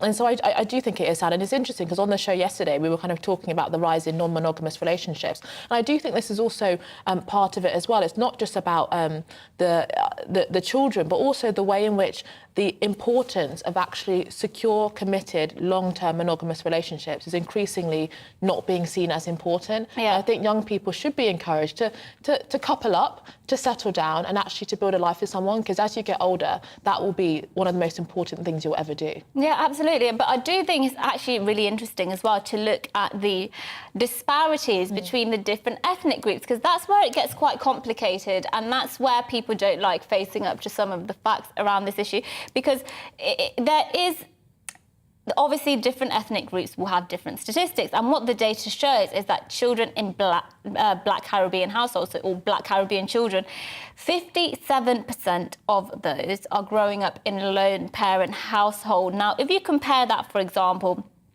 to Indian, which I think is about 12% or something like that. So Black Caribbean children are the only group really in the country who the majority of them are growing up in a single parent household, which I think is really, firstly, quite depressing. I think it's something we don't like speaking about, because as soon as you start sort of, you're seen to be picking out a particular ethnicity, you're called racist, or somebody says you have racist intentions behind what you're saying, but this is simply what the data shows. Yeah, and I think it's actually opposite, or can potentially be the opposite of racism, because we're actually looking at the factors that optimise for success in young people. And actually, if there are particular groups, culturally, ethnically, within society that disproportionately have certain cultural factors that may be contributing to this, we want all of those young people to be successful, to be achieving their dreams, and therefore getting the best support that they need. And so I think that is an important statistic to raise awareness of, and for us to really find out what's going on there. Yeah, I think, you know, when you look at the way things are, especially for young people, young men in particular, there is no doubt that Black Caribbean young men fare the worst. Now, a lot of those issues that they face will be not because of their own fault, because if they're growing up in a single-parent household, that's not the child's fault. But there is, I think, personally, a culture which surrounds younger Black Caribbeans, which doesn't necessarily aspire to education, doesn't necessarily aspire to doing productive things. I think a lot, not all of them, of course, but quite a damaging culture around manhood and manliness, and, you know, it often leads these young people to go down the wrong path. And that's why you see that if you are a young Black man, you're something like 20-something times more likely to be a victim of homicide than if you're a white boy. And I think you can really see those kind of patterns of entrenched social deprivation across lots of different areas of the country, whether that was a really significant problem in Glasgow up until very recently, and also kind of post-industrial communities. And so I do think that the way that class, poverty, all of those things interact with one another is an issue that should be a priority for any government, so that all young people grow up. Yeah, it will be interesting actually to see what the government do this, because this study by Dame D'Souza was commissioned by the government. So you would assume that some of the recommendations in this report are something they'll seriously be looking at, and I hope they are looked at properly, because actually I reckon if you were able to solve much of family breakdown, and you won't be able to eradicate it, but if you solve much of the reasons underpinning family breakdown, you would change so much in society. I think crime would go down, children would do better. I agree with you, but interestingly, I do think that there is still, annoyingly and frustratingly, a stigma about talking about family in this country. So if a politician or a political leader wanted to talk about family structure, I think that they would receive so many backlash. They'd be leapt on, wouldn't they? Exactly. And I think that we should be talking about families, because these are the basis of communities, the basis of society, and it's essential for a productive society. Yeah. It's fact. Let us know what you think. And do you think that we're too scared to talk about the fact that children who grow up in two-parent households do fare better? That's the fact. Sorry, that is the fact. We were speaking about how we grew up in single-parent households. We're here. Of course, we're not saying all children who grow up in single-parent households are screwed. That's not what we're saying. But clearly, on average, you're more likely to do better. And should the government be looking at this more closely and focusing on lone parent households? Let us know what you think. GB Views at gbnews.uk. Well, just moving on now, around 6 million disabled people across the UK will receive £150 this month to help them with the cost of living crisis. Yes, well, the payment's intended to help with the higher costs disabled people face. And new data published by the Office of National Statistics reveals that disabled people are more likely than able-bodied people to be already reducing on food and essentials because of their care costs. But Disabled Rights UK say that this is a one-off payment is nowhere near enough as disabled people face rising care costs on top of inflation and skyrocketing prices. Ellie Costello has this report. I think the fact that we are at the end of summer, but everyone's minds are on January, really. How are you going to cope if you only just make ends meet, or you don't now? I think everyone will be getting into debt just to pay their energy bills. Mary Broddle has Ehlers-Danlos syndrome, a rare inherited condition that affects your tissue and muscles. She struggles to walk and suffers with extreme fatigue. I had to leave my career about 3 years ago, 20 years in engineering. It just became impossible. Now I spend 90% of my time in my house, and so a cold house is quite worrying. Mary is now setting up an online embroidery business to help combat the rising bills. Our bills have already doubled, and if they're going to double again, what's that going to be? £700-800 a month? It's very expensive to be disabled.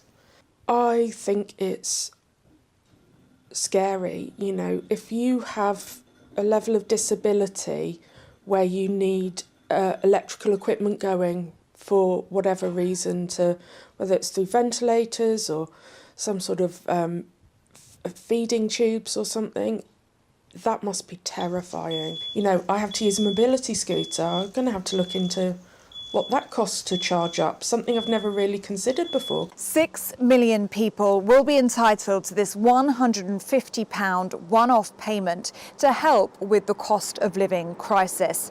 Now, the payment is to help with the higher cost of mobility and care needs. And the £150 is on top of the £650 that disabled people on the lowest incomes are also entitled to. The £150 payments are expected to be paid from the end of this month, but Mary doesn't think they'll go far enough. It's going to go nowhere. It's not even going to cover the rise in the bills that we've had already. What, maybe 1 month of my extra bill cost in the last 6 months? It won't cover 1 month's rise from October. It may pay for some thermal leggings and a pair of slippers, but that's it. The Minister for Disabled People, Health and Work, Chloe Smith, told GB News that we know disabled people can face additional costs, which is why we're acting to help reduce the financial pressures on the most vulnerable. This payment comes alongside wider support targeted at disabled people, including help with transport and prescription costs. We know it's a worrying time for some people, and I'd urge them to check they're getting all the support on offer by searching Help for Households. Mary and her family are already preparing for the cold winter months ahead. We've cut back on everything, even Amazon Prime's going. And as a disabled person, that delivery service has been pretty important to me because I can't nip to the shop easily. We've sold the second car. We don't need 2 cars really, so that's gone to cut back. So we've just looked at everything, but I think it'll be several layers of blankets, buying thermals to layer up with.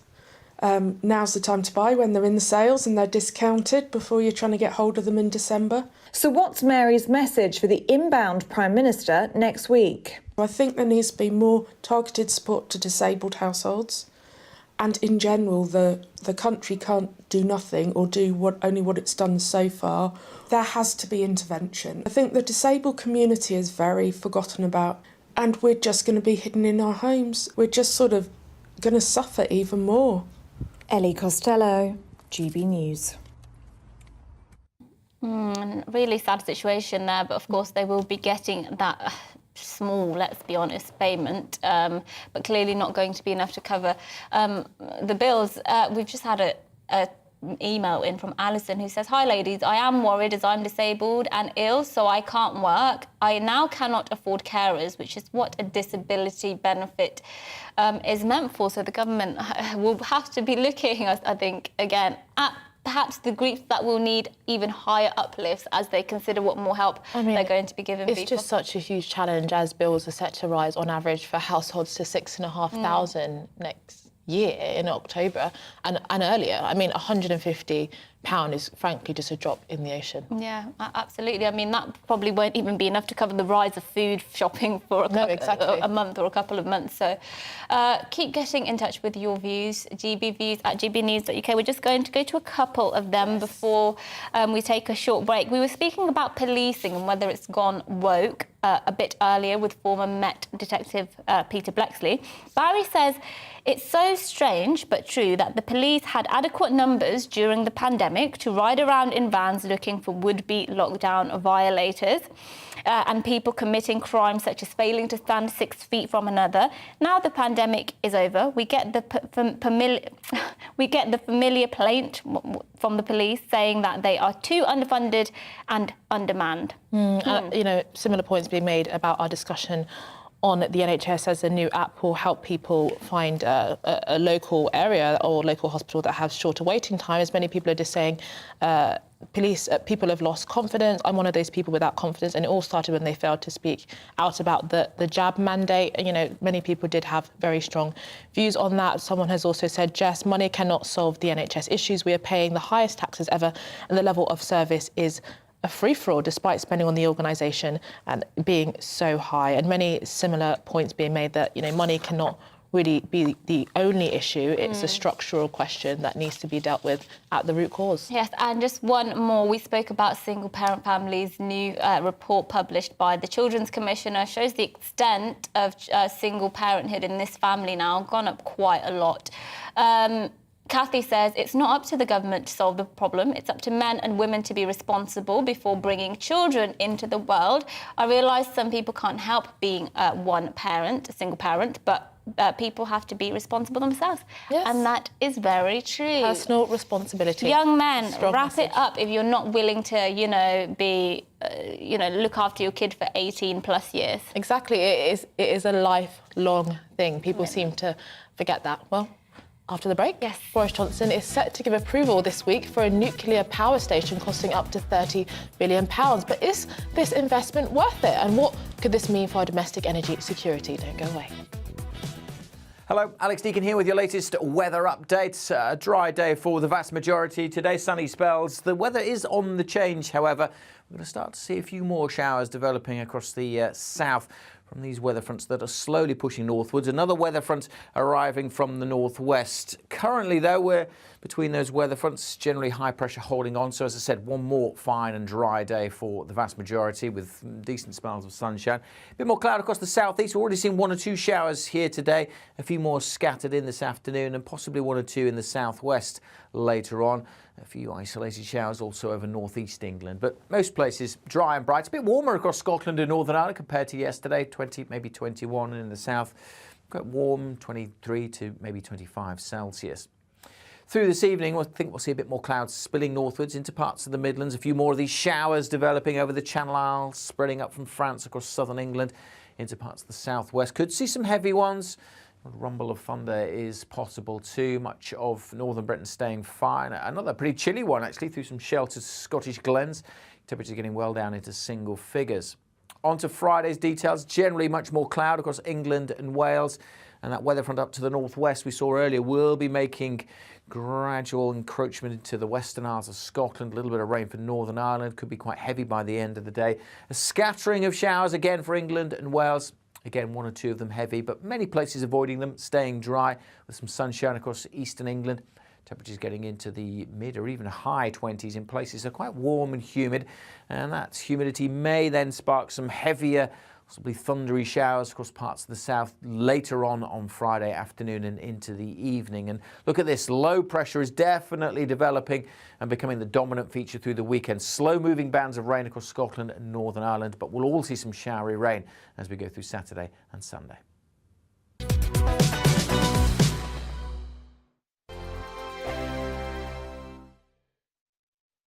Join my show Farage, 7 p.m. till 8 p.m. Monday through Thursday, and there you will get opinion, analysis, debate, and I'll cover stories that nobody else dares to touch. You've been cancelled. Join the club. Oh my goodness me. And then for the last 15 minutes, talking pints. Over a drink, we have a civilised conversation with someone. We very often disagree, but we do it in a grown-up way. Come and join me on Farage.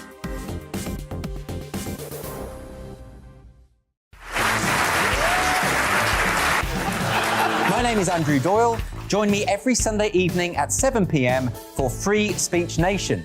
This is a show where we address current affairs and news stories of the week with the help of two wonderful comedian panellists. I brought in comics because I want to give it a lighter edge, and also they work for less. See you there.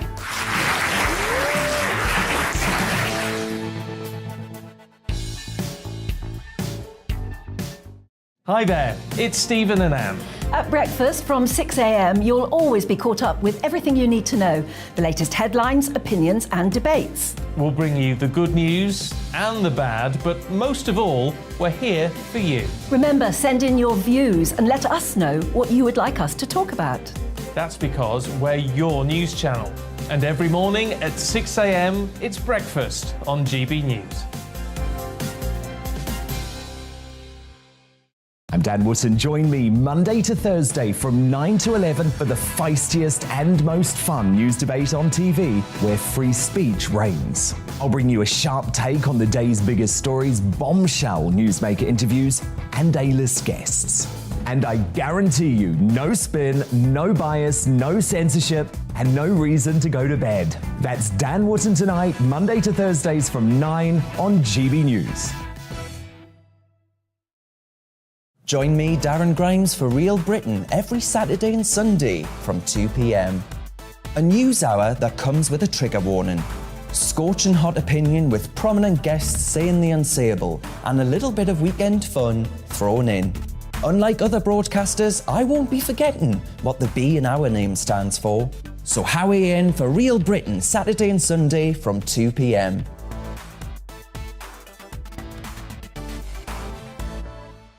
Hello, I'm Michelle Dewberry, and you can join me every weekday 6 till 7 on Jubes and Kerr. Me and my panel will get stuck right into the day's events, and I can tell you, in fact, I can warn you, expect some robust debates, some strong opinions and perspectives from both sides of the fence. It's about you at home as well. I love to read out all of your comments, or at least as many as I can. So join me, Michelle Dewberry, Monday to Friday, 6 till 7 on Jubes and Kerr.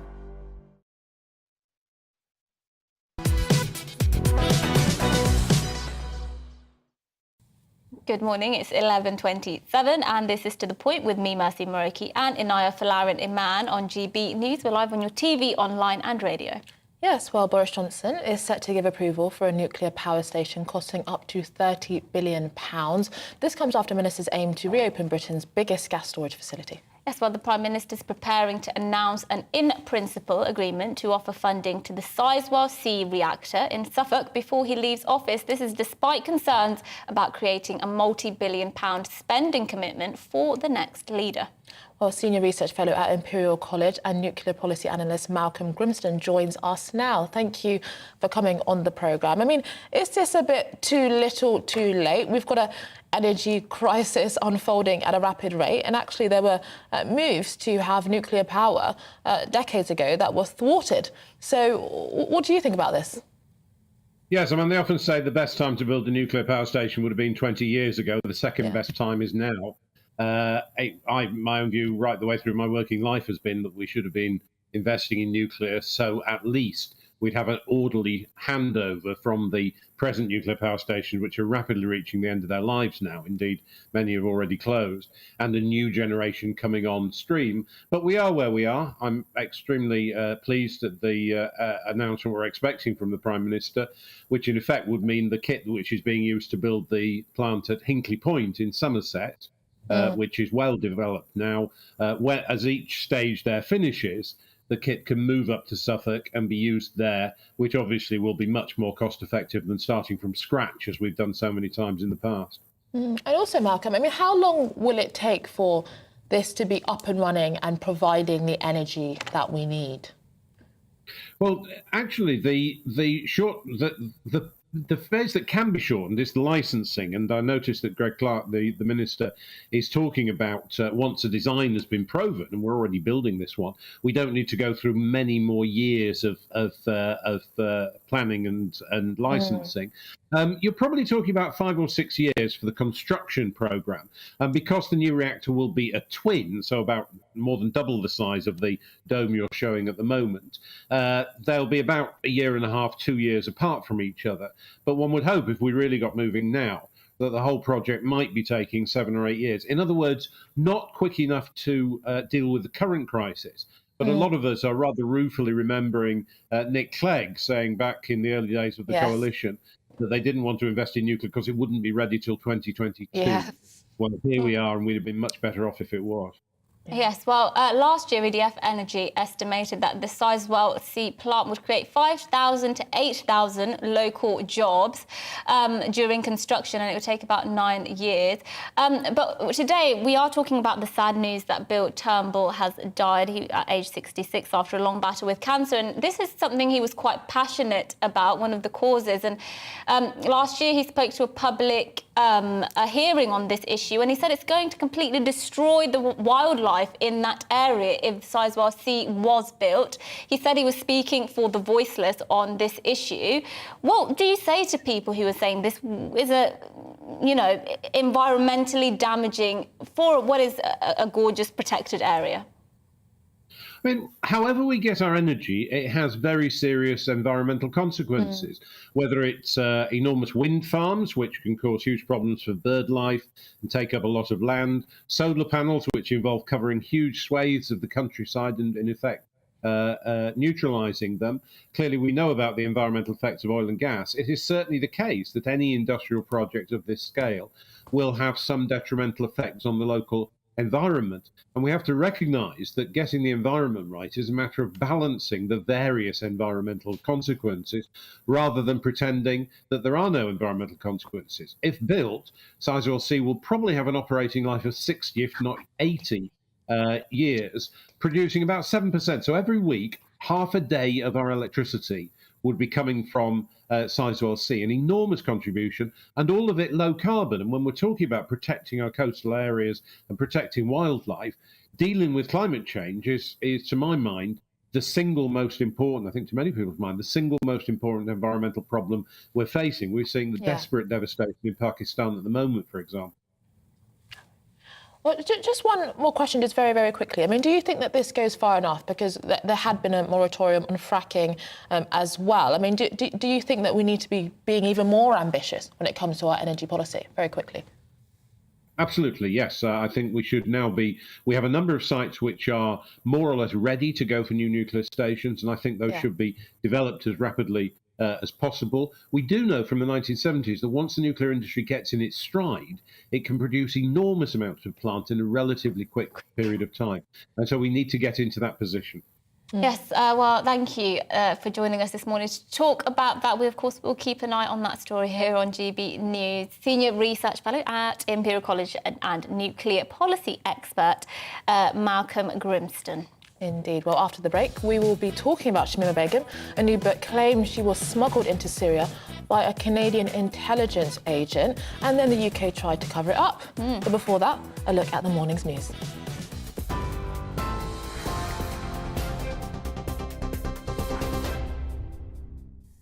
Good morning, it's 11:33. I'm Rhiannon Jones in the GB newsroom. Millions of households could face the biggest squeeze in living standards in over a century. The Resolution Foundation says the number of people living in absolute poverty is set to rise by 3 million in the next few years. The think tank warns real household disposable income is on course to fall by 10% over this year and next. The government says it's preparing to provide extra support once we have a new Prime Minister in place. Liz Truss has suggested there could be further cost of living support this winter should she become Prime Minister. Writing in The Sun today, the Foreign Secretary claims if she gets the job, there'll be no new taxes, nor will there be energy rationing. The final leadership hustings between Ms Truss and Rishi Sunak took place in London last night, with the contest closing at 5 p.m. tomorrow. Твою мать! Яй-яй-яй-яй-яй! Renewed shelling has delayed a team of inspectors from the International Atomic Energy Agency heading to Ukraine's Zaporizhzhia nuclear power plant. Conditions at Europe's largest nuclear site have been unravelling for weeks. Moscow and Kyiv have blamed each other for nearby shelling, fuelling fears of a potential radiation disaster. And tributes are being paid to BBC broadcaster Bill Turnbull, who's died at the age of 66. The journalist was diagnosed with prostate cancer in 2017, stepping down from his classic FM show in October last year. His family says he died at home in Suffolk yesterday, following a challenging and committed fight against the disease. TV online and DAB Plus radio, this is GB News. It's back to Anaya and Mercy with To The Point in just a moment. Don't go anywhere.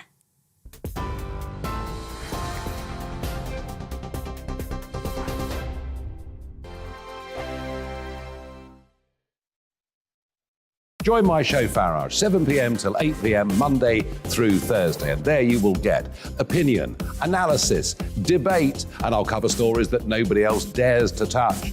You've been cancelled. Join the club. Oh my goodness me. And then for the last 15 minutes, talking pints. We're over a drink. We have a civilised conversation with someone. We very often disagree, but we do it in a grown-up way. Come and join me on Farage.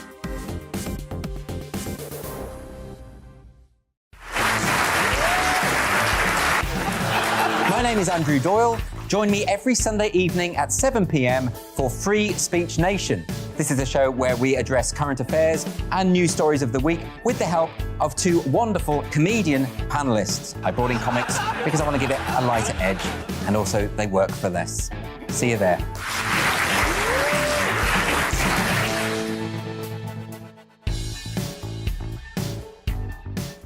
Hi there, it's Stephen and Anne.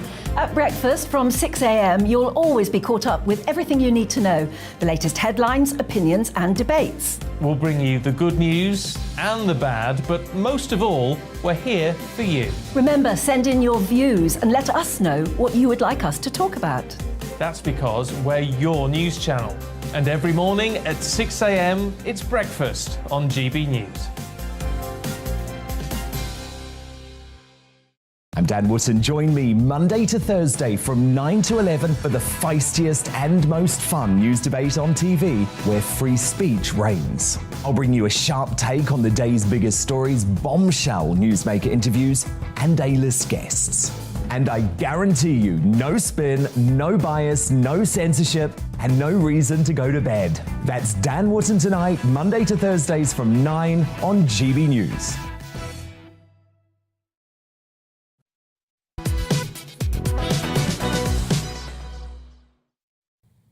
Good morning, it's 11:37 and this is To The Point with Inaya Falarin Iman and me, Mercy Moroki, on GB News. We're live on your TV, online and radio. Now, a story that many people will have strong views on, I'm sure. The Canadian Prime Minister Justin Trudeau has said he will follow up on accusations published by the BBC claiming a Canadian agent smuggled Shamima Begum into Syria back in 2015. Yes, well, there are now fresh claims in a book that suggests Britain and later conspired to cover up Canada's role in that operation. Well, let's talk about this further with the editor of Spiked, Tom Slater. Thank you, Tom, for joining us on the programme. I mean, what's your reaction to this story? Because it does seem that the story of Shamima Begum has just not gone away. I mean, there's been many people that went out to Syria who have come back. Other people have had their citizenship removed. But the story of Shamima Begum seems to have not disappeared. What's your reaction? Well, I think in this case, it is a pretty striking revelation, of course, although I think it's been somewhat misrepresented, at least in the general discussion, because the way in which this is talked about is that Canadian spy trafficked Shamima Begum and her friends into ISIS territory. Essentially, the man that we're talking about here, Mohammed al-Rashid, he was an ISIS people trafficker turned snitch It wasn't like the Canadian version of 007 was, colluding to do this kind of thing, which I think is important to note. It's obviously, I think the most striking thing about it was Canada not letting the Metropolitan Police know when the big hunt for these girls was taking place in 2015, and obviously the British state's own role in not coming clean about this. The cover-up is worse than the crime, in my view. But I think the reason it's come back is there has been, unlike almost any other ISIS convert, as you suggest there, Anaya, there has been this desperation to turn Shamima Begum into a victim, essentially from day one. There's always been this suggestion that she didn't really know what she was doing, that she should have almost a level of public sympathy, and that the move of the Home Office back in 2019 to strip her of her citizenship and not allow her back was essentially some great moral crime, easily forgetting the depravity of the organisation in which she joined. That, I think, is part of the reason why, beyond these particular quite striking revelations, we're still talking about Shamima Begum. She's just kind of fallen into the middle of our culture war, if you like. Really important point you make there, that we're not suggesting, well, this book isn't suggesting that the Canadian government actively trafficked her. They recruited an agent who had trafficked her. But I do wonder, even if this is the case, these allegations that Britain later covered it up, even if that is the case, would that necessarily change anything for Shamima Begum in terms of the potential of her returning to this country? Well, it seems like her legal team certainly want to do that. They've been pursuing this argument for some time that she didn't really go of her own volition, that she was essentially groomed and that she was trafficked. And they've already released statements suggesting that they're going to try to use this in their appeal against the Home Office's original decision, which was upheld by the Supreme Court a couple of years ago. But I feel that, beyond the kind of legal questions, which I'm not qualified to talk about, I think the nature of that comparison is actually incredibly grotesque. I mean, if we want to talk about people being taken against their will and forced to do things they don't want to do, why aren't we talking about the Yazidi women and girls who were sold into sexual slavery by a group that Shamima Begum opted to join? There are even reports that she was part of the ISIS morality police, that she carried her own Kalashnikov. When she was found in 2019 in that camp in northern Syria by the Times, she was unrepentant. She was talking about how she'd seen severed heads, but it didn't faze her because those people were enemies of Islam, and so they were right to be killed by the ISIS thought police, effectively. And yet this is the person who we're holding up as if she's some kind of pitiable victim. I get that the age in which she and her two friends left Bethnal Green is something which has struck a lot of people. But are we really suggesting, in quite an insulting fashion, that they didn't know what they were doing when the vast majority of young Muslim girls wouldn't even think about pursuing that kind of dangerous path and joining that kind of dangerous organisation? I think I take your point about the way in which the cultural and media elite seem to be hell-bent on painting her as a victim, even though she was a participant, willingly so, in many of the most horrendous of acts. But what do you say to those who say that the fact that we've stripped her of her citizenship and have made her stateless, effectively, is basically saying that the problem of radical jihadist ideology, homegrown in the UK, is someone else's problem, and actually we can just remove people's citizenship, and what happens to them in another country, we wash our hands off of it. And actually there's a point to be made about the fact that we need to confront the fact that people born and raised in the UK are being sucked in to an extremist ideology, and we need to deal with that head on, and that means bringing Shamima Begum here and bringing her to justice and dealing with the root cause of her issues. No, I think that's an entirely legitimate question, and it's not straightforward. I mean, obviously, this seems at first the stripping of a citizenship was just almost a kind of blunt, practical solution to a problem of an extremist of very high profile potentially returning to the United Kingdom. Coupled with the fact that one of the things we've really struggled to do is to prosecute returning ISIS extremists. It's estimated that about 900 went out. At MI5 reckon about 450 have made it back. And it's only just over a dozen who have actually been prosecuted for terror offences as of about July last year, last time I saw the figures. And so there is an element of this almost being a kind of evasion. We'll push this on Bangladesh in this particular case because she has some claim to citizenship there via her parentage, or the case of someone like Jack Letts, who we never hear about because the Shamima case is often talked about as if it's an example of racism. This is a white, British, half Canadian jihadist who went out to Syria, was also stripped of his citizenship at a similar time. And again, we're just pushing that problem onto Canada. I get the problem with that evasion. I think the issue that I have is, while we could be having a discussion about do we need to change the law so that we can, when these people return, we can try them on terms which suit the crimes in which they've committed, that we can actually keep them inside as a security risk. Whereas I think the discussion we're often having is something entirely different. It's to absolve them of any responsibility and to act as if they're the victims in all of this. So if we want to have a discussion about how to tackle this, I'm down with that. I think the starting point we have to go from, though, is that these people are effectively dangerous traitors and need to be dealt with as such. Well, thank you for sharing your very insightful and pertinent points. Tom Slater, editor of Spiked Online. Thank you. Yeah, I don't think there'll be many people, having sympathy for Shamima Begum. Well, what's your thoughts on it? Look, I feel for the girl in some respects. She was 15. She clearly got sucked into something she got sucked into, which was awful. But look, that was your decision. When I was 15, I know people like to say when I was 15, I would have never Back in my day. Yeah, but honestly, I think a 15-year-old is enough to know that joining a death cult is wrong. Really, it is past the age of criminal responsibility. Yes, absolutely. So I don't want to see her ever return to this country. Personally, I'm past caring about, her human rights, to be honest with you.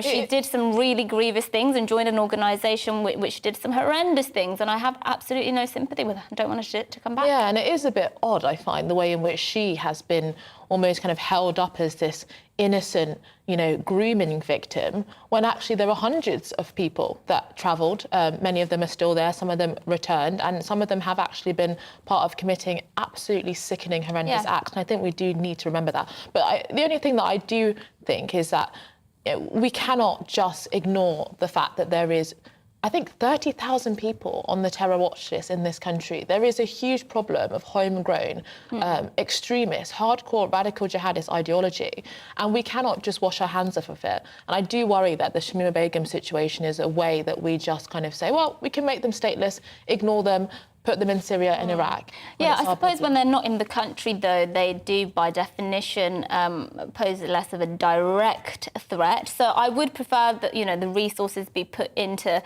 ensuring the people who are on the terrorists, who do live in this country, do not go on to commit those horrible terrorist attacks. And I just wish we could kind of forget about Shamima Begum in a way. Yeah, because it's a strange fascination by some Guardian. Anyway, let's move on to something more domestic. The annual Royal British Legion fundraiser, Pedal to Paris, is due to kick off this morning. The charity cycle, which raises funds for ex-serving army personnel, will begin in London this morning. Indeed, over 200 participants are taking part, all hoping to reach the finish line in Paris by Monday. Rosie Wright joined them at the start line at Eltham Palace in South East London earlier this morning. Well, the excitement is mounting in Eltham Palace. Over 200 riders are preparing to pedal 285 miles all the way to Paris. Let's find out why. Teresa from the Royal British Legion joins me now. A lot of preparation's gone into today. Absolutely. The Royal British Legion, it's our 26th time, so we've had a lot of experience, but we couldn't do it without all these amazing people turning out to raise money for us. And, we are the only ride where they close the Champs-Élysées. They only do that for the Tour de France and the Royal British Legion. So it's an incredible arrival in Paris for these guys, but they've got an awful lot of pedalling to do before they get there. Well, let's speak to one of those pedallers. Teresa, thank you very much. He had to come over with his bike because they are literally about to set off. Why are you doing this? Well, I did the support crew last year as I'm a community fundraiser for the Royal British Legion, and I saw it was a challenge. Everyone seemed to enjoy it. It's an excellent event that the Royal British Legion organised, and I thought I've just got to do it. I've just heard behind me they said we're going to get rolling shortly. How much preparation's gone into today? Months. When I signed up on the coach, I was actually still drunk when I signed up for it, but I didn't even have a bike, so I had to start from scratch. But it's been good. It's been very good.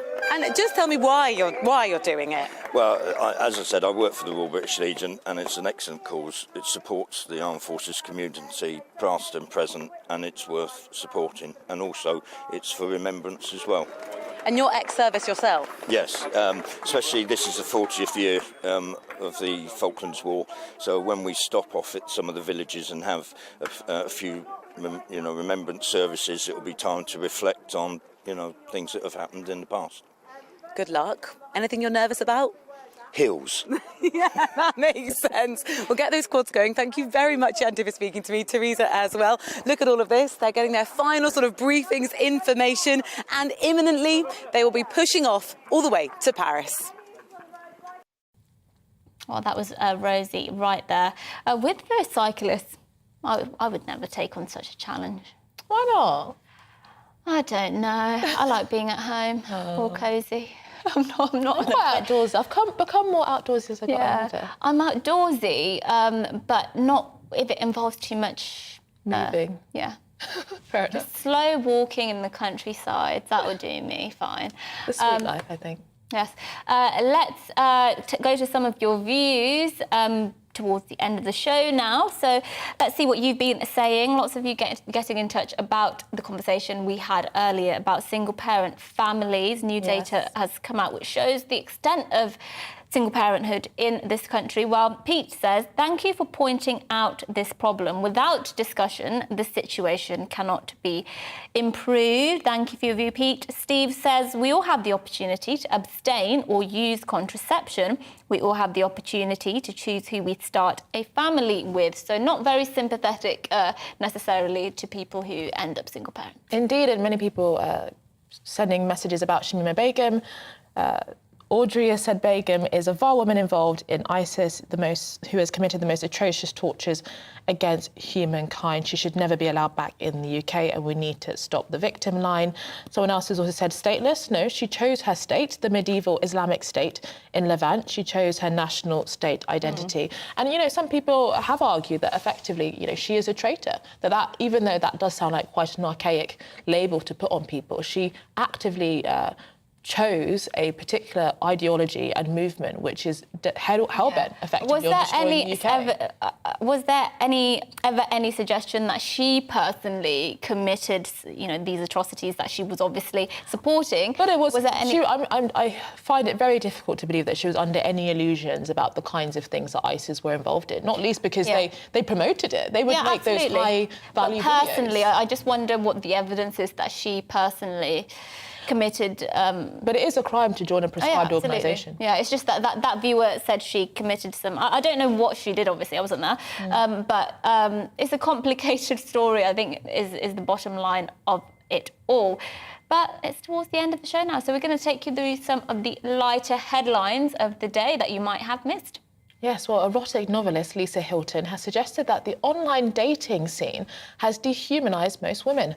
She explained, just as trolls type insults that they'd never dreamed of saying face-to-face, online daters often forget they might be interacting with sensitive human beings. Yes, well, these days, around a third of relationships start online. And by 2035, that will rise to more than half of us meeting partners via the internet. But this idea of, you know, people being mean or saying things they wouldn't necessarily say to people if they were dating them in real life, I mean, what do you think of that? Because in a way, I think surely if you're behind a screen, the nature of being behind a screen, whether you're dating, whether you're interacting with people online, is you can be somebody else and you will end up saying things that you wouldn't necessarily dream of saying in real life. Yeah, I think that is a problem online in general, and I do think that people that want to use online dating need to be aware of the fact that, as you said, it may not be the person that you think they are. You don't know this person. They could be pretending in all sorts of different ways, and you have to be careful with that. But there's also issues in terms of how people are actually acting in the dating world that I've seen. People talk about ghosting, where they'll be talking to somebody for weeks and then all of a sudden they'll never get a reply, and there's all sorts of, you know, there's a whole kind of encyclopedia of lots of dating behaviours. Who got ghosted by a woman who wrote a book on ghosting. Oh, really? Yeah. The irony. I know, bless him. But ghosting is not nice. I never get ghosting, because if you start to talk... Ghosting, by the way, for those who don't know, is when you're talking to somebody and then suddenly you just don't reply, you just disappear, no goodbye, no nothing. And you never hear from them again. Yeah, never hear from them. I don't get when people do that, because why not just say, sorry, don't really want to talk to you, yeah, bye, I'm not really into block it. them. Yeah. Yeah, well, this is what happens on the internet. Yes, and talking of sensitive people, a Cheshire pub on the lookout for a new chef received a mixed reaction online after writing "No snowflakes, please" in their job advert. Yes, landlord of the Queen Anne pub in Warrington, Christopher Darnborough, justified the request by explaining his previous frustrations with, quote, flaky employees who constantly wanted time off. But is this a fair request? Yes. I think it is. I mean, he's clearly got experience of the fact that, I mean, maybe he doesn't mean snowflake in the sense that it's often used in kind of conversations in the media, because oftentimes snowflake means, you know, someone that's overly sensitive about different viewpoints and is constantly going on about so-called woke issues. He's basically saying people that are unreliable, not consistent. But isn't that, like, I think that his advert works a treat, because if I am somebody who's walking past that and am offended by the fact this says "no snowflakes, please," then that kind of proves the point, because it's repelling people who will walk past it and be very offended, which are exactly the sort of people he probably doesn't want to work at his exactly, and the people that probably can see the humour in it are the types of people that he may actually think that he'd probably get along with quite well and should be working with him. So it's clearly you know, something that's a bit of a if I was an employer, I'd say no snowflakes, please, and thank you very much. Now, to finish off, a hero grandma shoved a pair of thugs off a rush hour tube after they tried to drag off a passenger and beat him on the platform. Fair play to her. The video shows two men forcefully trying to rip the man off the tube, with the video caption, "Grandma was not having it," with the woman yelling at the men, "Will you get off the train before pushing them off?" You know, good for her. But also, be careful and safe and try not to get into fights on the tube, Grandma. Snowflake generation. The confrontation comes after a series of violent incidents in the capital in recent weeks. I mean, when is there a week that goes by where there isn't a series of violent incidents? But I love seeing this, because so often nowadays you see videos where you see an altercation and nobody's saying anything, and somebody has a real potential of getting hurt, and then everybody's just walking past, keeping their heads down. So I do like to see the bystander effect. Yeah, exactly. You know, you do see it's some nice other news, because you often see in the news of Sadiq Khan, if you stare at someone too long now on the tube, that could be a criminal offence. So. Snowflake Britain, eh? Well, that is it from us here at To The Point, but don't go away, because up next is The Briefing with Gloria De Piero. Hello, Alex Deacon here with your latest weather updates. A dry day for the vast majority today, sunny spells. The weather is on the change, however. We're going to start to see a few more showers developing across the south from these weather fronts that are slowly pushing northwards. Another weather front arriving from the northwest. Currently, though, we're between those weather fronts, generally high pressure holding on. So, as I said, one more fine and dry day for the vast majority with decent spells of sunshine. A bit more cloud across the southeast. We've already seen one or two showers here today. A few more scattered in this afternoon, and possibly one or two in the southwest later on. A few isolated showers also over northeast England, but most places dry and bright. It's a bit warmer across Scotland and Northern Ireland compared to yesterday, 20, maybe 21, and in the south, quite warm, 23 to maybe 25 Celsius. Through this evening, I think we'll see a bit more clouds spilling northwards into parts of the Midlands. A few more of these showers developing over the Channel Isles, spreading up from France across southern England into parts of the southwest. Could see some heavy ones. A rumble of thunder is possible too. Much of northern Britain staying fine. Another pretty chilly one actually through some sheltered Scottish glens. Temperatures getting well down into single figures. On to Friday's details. Generally much more cloud across England and Wales. And that weather front up to the northwest we saw earlier will be making gradual encroachment into the western Isles of Scotland. A little bit of rain for Northern Ireland. Could be quite heavy by the end of the day. A scattering of showers again for England and Wales. Again, one or two of them heavy, but many places avoiding them, staying dry with some sunshine across eastern England. Temperatures getting into the mid or even high 20s in places are quite warm and humid, and that humidity may then spark some heavier, possibly thundery showers across parts of the south later on Friday afternoon and into the evening. And look at this, low pressure is definitely developing and becoming the dominant feature through the weekend. Slow moving bands of rain across Scotland and Northern Ireland, but we'll all see some showery rain as we go through Saturday and Sunday.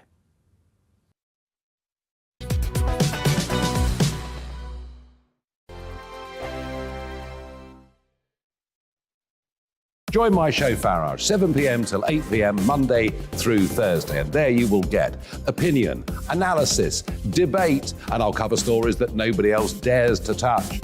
You've been cancelled. Join the club. Oh my goodness me. And then for the last 15 minutes, talking pints. We're over a drink. We have a civilised conversation with someone. We very often disagree, but we do it in a grown-up way. Come and join me on Farrow.